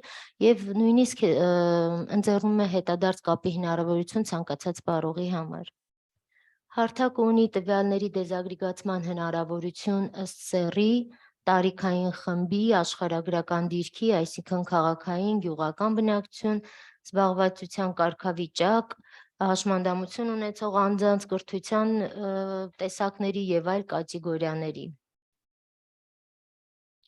Հարթակում ներկայացված են նաեւ արտացոլված յուրաքանչյուր ցուցանիշի տվյալների աղբյուրները, հասանելի է հարթակը հայերեն, անգլերեն եւ ռուսերեն լեզուներով։ Հարթակում արկա այստեղ հաշվետվողականության կարգավիճակ կարմիրով երևում է, հա, բաժինը ցույց է տալիս տեղեկատվություն, թե որքանով են այս կայուն զարգացման նպատակների ցուցանիշները հաղորդվում։ Եվ մեկ ցուցանիշի համար օգտագործվում է 3 տարբեր տեսակի հաշվետվության կարգավիճակ, որոնք ունեն նաև գույնային ծածկագրումներ, այսինքն առաջինը դա է, որ ցուցանիշի գծով հաղորդումը կատարվում է, երկրորդը նաև որ վիճակագրությունը մշակման ընթացքում է, այսինքն մենք գտել ենք այս ցուցանիշի տվյալների համապատասխան աղբյուրը կամ ազգային մակարդակում հարմար փոխարինող ցուցանիշ, այժմ ապահովում ենք տվյալ ցուցանիշի տվյալների որակական կողմը եւ պատրաստվում ենք դրանց հրապարակմանը։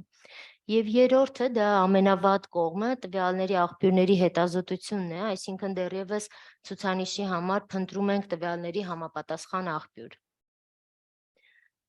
Ցուցանիշների միջազգային համադրելիության ապահովման նպատակով բնականաբար մեր միտումն է գլոբալ ցուցանիշի արտացոլումը, սակայն որոշ գլոբալ ցուցանիշների անհասանելիության պարագայում մշակվել է ազգային մակարդակում հարմար փոխարինող ցուցանիշներ։ Դրանք այսինքն ազգային ցուցանիշներ են, որոնք լրացուցիչ են, սակայն օգնում են նպատակներին եւ խնդիրներին հասնելու ուղղությամբ ձեռք բերված առանցընթացը վերահսկելուն։ Հարթակի հաշվետվողականության այս կարգավիճակ բաժնում առկա տեղեկատվությունը հնարավորություն է տալիս արձանագրել, որ արկա 327, ինչպես տեսնում եք, ազգային ցուցանիշները բավականին շատ են մեզ մոտ, 327 ցուցանիշ ենք դարձնում, մոտ 52%-ի համար, այսինքն 170 ցուցանիշի գծով ունենք տվյալներ, իսկ մնացած 157-ի գծով իրականացվում է տվյալների աղբյուրների ուսումնասիրում։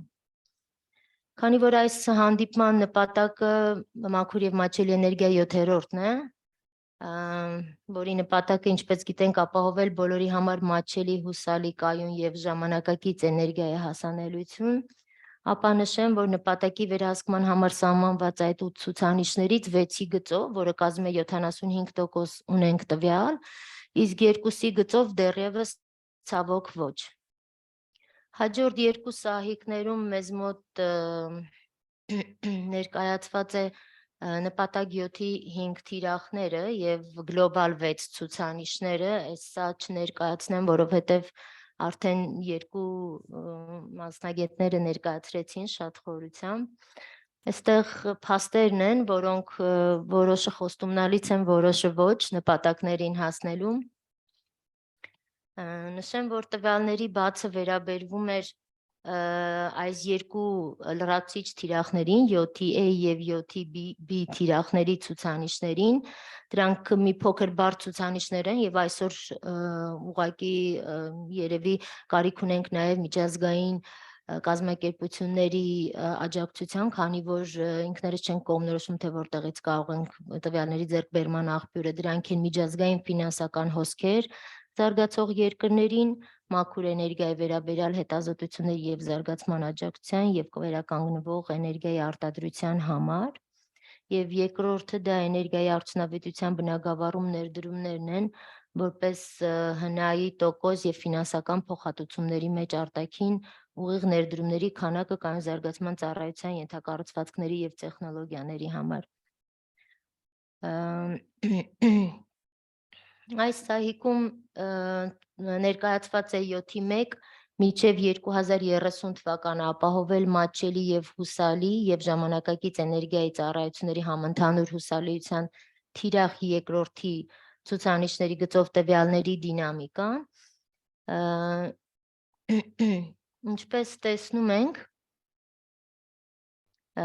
այստեղ տվյալները բավականին խոստումնալից են։ 7.11 էլեկտրականություն ունեցող բնակչության համամասնությունը գլոբալ ցուցանիշը մեզ մոտ փոխարինված է էլեկտրականություն ունեցող տնային տնտեսությունների համամասնությունը ցուցանիշով, ազգային ցուցանիշով, որի գծով հրապարակված տվյալները վկայում են, որ Հայաստանի Հանրապետության բոլոր տնային տնտեսությունները 2020 թվականի դրությամբ ունեն էլեկտրականություն։ Սույն ցուցանիշի համար տվյալների աղբյուր է հանդիսացել Արմստատի կողմից իրականացվող տնային տնտեսությունների կենսապայմանների ամբողջացված հետազոտությունը։ Ինչ վերաբերվում է 7.1.2 հիմնականում մաքուր վառելիքին եւ տեխնոլոգիաներին ապավինող բնակչության համամասնությունը գլոբալ ցուցանիշին, ապա վերջինս եւս փոխարինվում է ազգային ցուցանիշով, որն է մաքուր վառելիքից եւ տեխնոլոգիայից առաջնային կախվածություն ունեցող տնային տնտեսությունների մասնաբաժինը, որի գծով հրապարակված տվյալները վկայում են, որ վերջինս 2020 թվականին կազմել է 73.3%, ընդ որում քաղաքներում,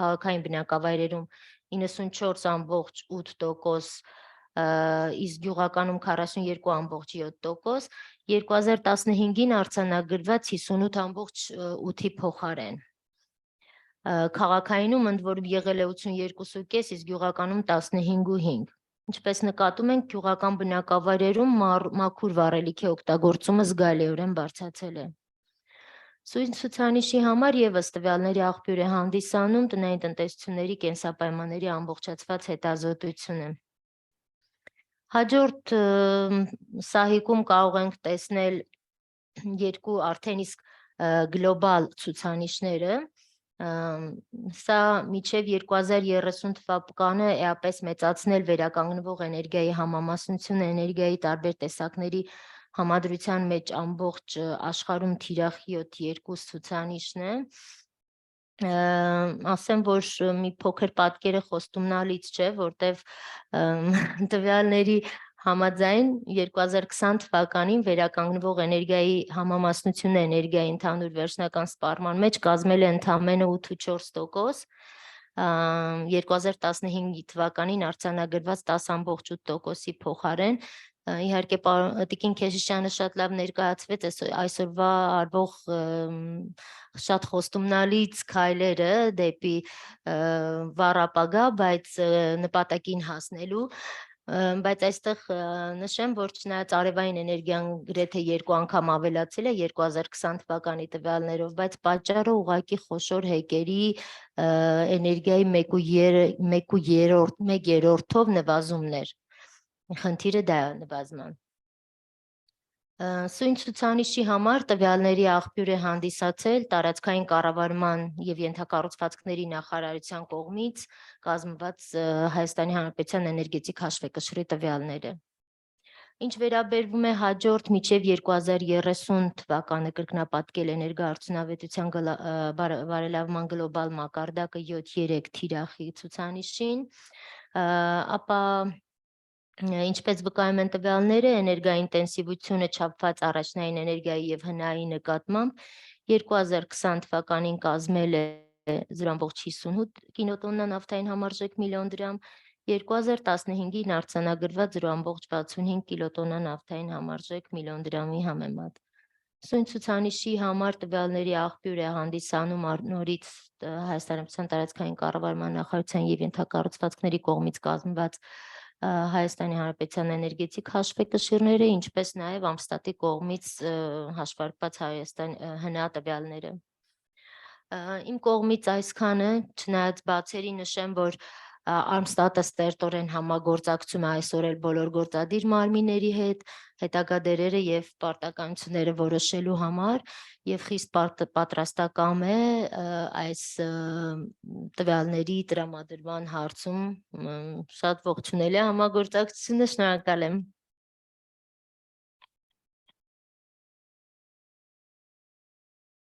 Thank you very much.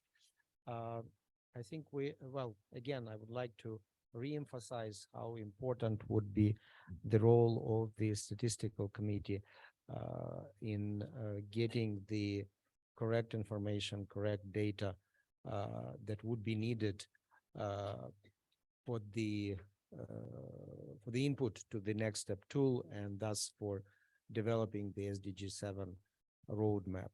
I would like to encourage all of you present here today to cooperate with the project team, with Mr. Shatvaryan, who is a national expert, and we hope that this cooperation would be quite fruitful.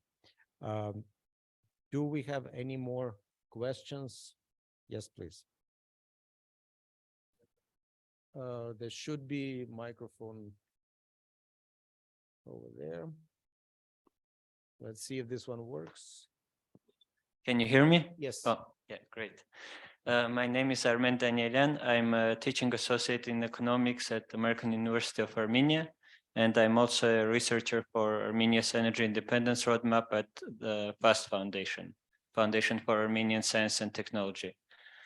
The question that for me arose in my mind is that there seems to be, at least to me, some inconsistency, and yeah, I'll see. Maybe you have something to say about it. On one hand, we talk about liberalizing the energy markets and moving towards a more liberalized system with, I presume, liberalized day-ahead pricing and so on, competition, away from old regulation-based system. And on the other hand, the number of national roadmaps and goals per capita is rising very quickly. So I think that the way I see it is that there is some inconsistency to me, that on one hand, we're talking about having a liberalized market where things are decided based on supply and demand and so on, and they had prices. And on the other hand, we're setting specific goals, and we're deciding policies based on some preset goals for the future. And I think there are some conflicts there. Just to give a specific example, our national strategy says that we should maximize our renewable energy potential and at the same time liberalize our market. So we're going to build a lot of solar panels, and then in 20 years, they will all enter day-ahead market, and they will all produce electricity at the same time during summer. And turns out that nuclear power is not flexible either, and you have hydro and wind running at the same time, and the prices will be very low, and the government will have to subsidize solar panels in order to keep them in the market. And it's just issues like this that, yes, we have these scenarios that are built that give us some idea of how the country may develop, what the costs may be. But on the other hand, we don't, of course, know exactly how things will happen. And from that point of view, it's more important to have systemic solutions where you have market-based systems which adjust to the changing technologies, to the changing realities. And so my question would be, how do you see these two cooperating? Perhaps with the example of the next step. To what extent is next step another planning, another tool which basically says this is what we want to achieve, and therefore we'll do this, this, and this? And to what extent is this a tool that really enhances a more systemic approach, a more market-based approach, which is something that is what Armenia and Georgia and other countries are moving towards, with more liberalized markets? Thank you. Thank you. I wonder if Ms. Keshishan wants to comment on this. Ես փորձեմ պատասխանել ձեր հարցին շուկայի ազատականացման մասով։ Ինչպես գիտեք, մեզ մոտ շուկայի ազատականացումը սկսել է 2022 թվականի փետրվարի 1-ից, այն գնալու է փուլ առ փուլ, մինչև 2025 թվականը կհասնի արդեն վերջնական սպառողներին, մինչ այդ նա սպառողների լարումից կախված եւ սպառման քանակից եւ շուկայի ազատականացումը ամեն դեպքում ուղղված է որպես ներկայացված է որպես բարեփոխում։ Նա նպատակը սպառողների վրայից վերցնել ավելորդ բեռը, որը որ վատ արտադրողների պատճառով շատ հաճախ ընկնում էր վերջնական սպառողի վրա։ Այդ առումով արևային կանարտադրողները, որոնք որ մինչև հիմա տալիս էին պետական երաշխիքով եւ պետությունը գնում էր նրանցից արտադրած էլեկտրաէներգիան 15 տարով, մնացածները 20 տարով, մնացածների 15 տարով, այդ երաշխիքները այլևս չեն տրամադրվել, այսինքն արտադրողները իրենք պիտի գտնեն իրենց սպառողին, բայց միևնույն ժամանակ համակարգը ինքը շատ բարդ մեխանիզմ է եւ չի կարող հիմնվել միայն վերականգնող եւ աղբյուրների վրա։ Մենք ապահովենք բազիսային էլեկտրաէներգիան եւ այդ ապահովումը պիտի կատարվի միայն ու միայն ատոմային էներգիայի միջոցով, քանի որ մենք կամաց ուզում ենք ազատվել նաեւ ջերմային կայանների, այսպես ասած, արտանետումների մասով, ինքը համ համարվում է մաքուր, համ էլ ամենաէժան է տարածքում եւ նաեւ անկախության տեսակետից մեկ անգամ է վառելիքը բերվում ամբողջ տարվա համար, գուցե 2 տարվա համար, ասեմ։ Կիրշյան, կներեք, ես ճշտեմ հարցը կարող եմ իշխարի իրար հասկացանք, ինչ դուք ասում եք, ես համաձայն եմ, իմ հարցը ուրիշ էր, որ մենք ասում ենք, որ մենք ուզում ենք ունենալ, ասենք, այսքան տոկոս արևային, այսքան տոկոս քամի մինչև այս թիվ, այդ արևայինները կառուցվում են, ու հետո հա իրանք դուրս են գալիս օր առաջ շուկա, պետությունը դադարում է իրանք սուբսիդավորել, ու գուցե ռիսկ կա, որ պարզում է, որ մենք սխալ ենք պատկերացրել, մենք չափից ավել ենք կառուցել, ու այդ արևայինները կամ իրանք ստիպած շուկայից դուրս են գալիս, կամ քանի որ մենք ասել ենք, չէ, մենք անպայման ուզում ենք այսքան արևային լինի, մենք իրանք սուբսիդավորում ենք ու այդ գինը երի նստում է նույն ժողովրդի վրա։ Այսինքն խոսքը նրանում է, որ մենք շարժում ենք առաջ ինչ որ կոնկրետ նպատակներ դնելով, ու այդ նպատակների խաթր օրենքներ, բաներ ստեղծելով, թե մենք շարժում ենք առաջ ավելի իդեալական դեպքում իհարկե դներով ինչ որ մեխանիզմներ առանց որոշելու, թե ոնց պետք է ապագայում լինի, բայց թողներով պետք ավելի սիստեմա որոշի, որ արևայինը կառուցվի այնքան, ինչքան ինքը պետք է, ու հետո այդ ռիսկը չառաջանա, այսինքն այս սցենարների մասին, որ խոսքը գնում է, հա, իրանք ինչ որ պատկեր մեզ տալիս են, բայց իմ հարցն անում էր, թե որքանով մենք կարանք իրանց վրա հենց հիմնվելով կոնկրետ նպատակներ դնենք, թե 30-20 տարի հետո ոնց պետք է լինի, ու ըստ այդ նպատակների այսօր մտցնենք օրենքներ, որ իրանք մեզ հենց այդ մեր ուզածին բերեն, որտեղ իհարկե մենք կարանք սխալվենք, լիքը բաներ կարան փոխվեն, ու հարցը տեղ հետ էր ավելի շուտ, այն ինչը դուք ասեցիք, ես համաձայն եմ, որ իհարկե մենակ վերականգնվող չի լինի եւ այլն։ Եթե ճիշտ ասի, եթե չէ, կարամ, եթե ինչ որ հարց կա, կարամ ճշտեմ ասածս, եթե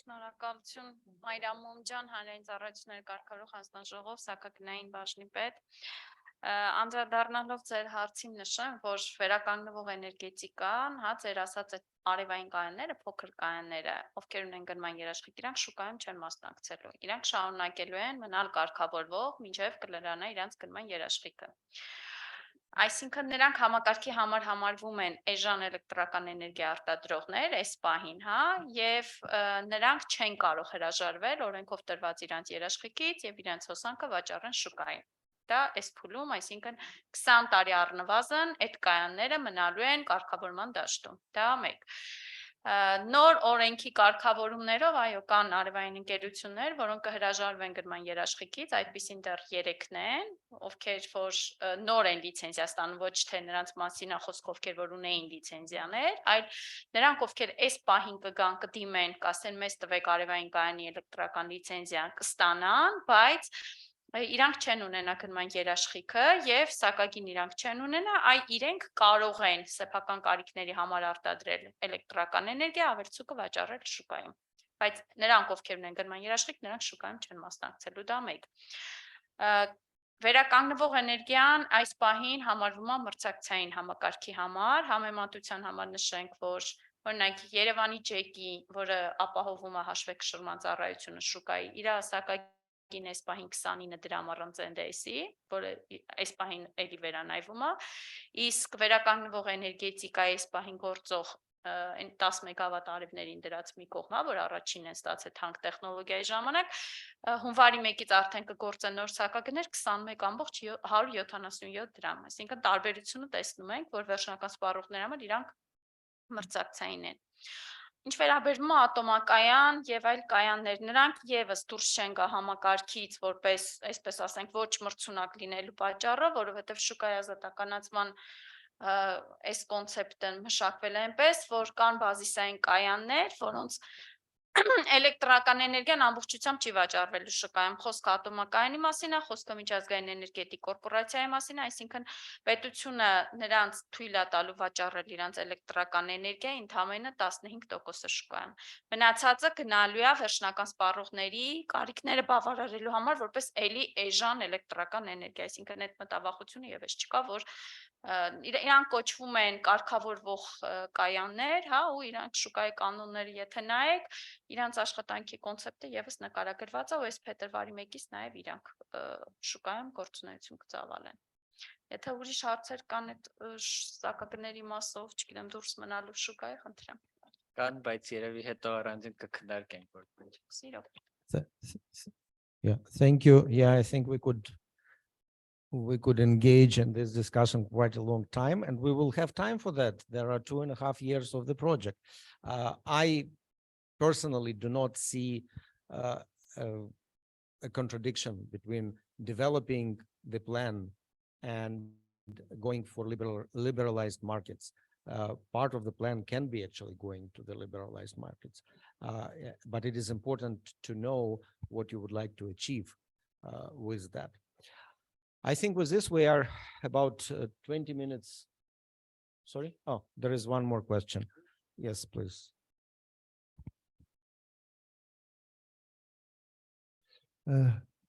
Շնորհակալություն։ Տիգրան Սեկոյան, էներգառությունավետության գծով փորձագետ մակիզակացման ծրագրերի։ Ես ընդամենը 2 բառ ասեմ, այս հարցի հետ կապված, եթե թույլ կտաք, հետո հարցը ստամ։ Դուք խոսում եք, ասում եք սուբսիդավորում, մի քիչ զգուշ օգտագործեք այդ բառը, որովհետև սուբսիդավորում գոյություն չունի արևային կայաններ։ Ինչպես Տիկին Մոմջանը նշեց, կարող է գնման երաշխիք ձեր պատկերացմամբ, դա սուբսիդավորում չի։ Այսինքն պետությունը չի սուբսիդավորում։ Այդպիսի բան գոյություն չունի։ Հիմա հարցս, պարոն Շատվորյան, ես կուզեմ հասկանալ հետևյալը, դուք ասում եք, այս ծրագիրը օգնելու է նաև արտանետումների հետ կապված հաշվարկներում եւ այլը, չէ՞։ Մենք այսօր դուք շատ լավ գիտեք, որ ունենք ծրագրեր, մարկալ ծրագիրը, լիպ ծրագիրը, որ մենք օգտագործում ենք ջերմոցը նաև էներգետիկ սցենարների մշակման, ապագա ուրեմն դիտարկումների համար։ Իմ հարցը հետևյալն է, ինչքանով այս ծրագիրը կլրացնի այդ ծրագրերին, կարող է արդյոք այս մեր նոր ստեղծվող ծրագիրը փոխարինել կամ օգնել այն աշխատանքին, որ մենք իրականացնում ենք, իրականացնելով սցենարներ, մշակելով ռազմավարություն, էներգետիկայի բնագավառում եւ հատկապես արտանետումների հետ կապված։ Դուք գիտեք, մենք օգտագործում ենք լիպ ծրագիրը, որով եւ ունենք հիմա պարտավորություններ Փարիզյան համաձայնագրի հետ եւ կապված եւ այլն։ Նոր մշակվող ծրագիրը ինչքանով կլրացնի այս մեր աշխատանքին, ինչքանով կօգնի, ինչքանով դա կփոխարինի միգուցե։ Կարող է մենք օգտվել համատեղ համագործակցենք այդ առումով։ Շնորհակալություն։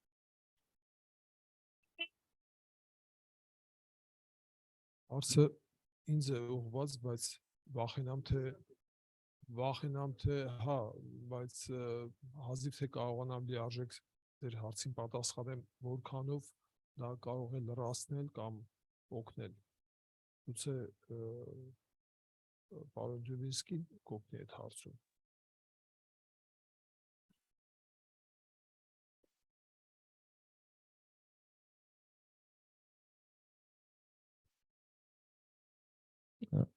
Thank you. I'm not sure I can say exactly how much it will complement, but this is what we're certainly hoping for, that the projects that are already underway in Armenia and this one, and there will be more in the area of energy and energy efficiency, that they will indeed be complementary and they will support each other. Well, in fact, this workshop, and I was going to say that, is an example of a joint effort with the UNDP, as you know, Tigran. And so certainly my intention is to make the current projects that are run by UNDP, by UNEC, by other organizations, to make them complementary, not to duplicate. And I certainly hope that will be the case. Well, we are now way beyond the time allocated for our workshop, but I think it was good to have this discussion closer to the end. I would like to thank all of you for participating in this workshop. Many thanks to Ms. Keshishan for participating on behalf of the Ministry of Territorial Administration and Infrastructure. Many thanks to Vahram Javalan and his colleagues from UNDP for all the support provided to organize this workshop. And many thanks to the interpreters who helped us with this workshop. We wouldn't be able to do it without them. So looking forward to working with you all, looking forward to coming to Yerevan next year and years after that, and bringing real value from this project to Armenia. I think with this, I would like to close the workshop. I think Vahram has a bit of a announcement of what waits for us outside this room.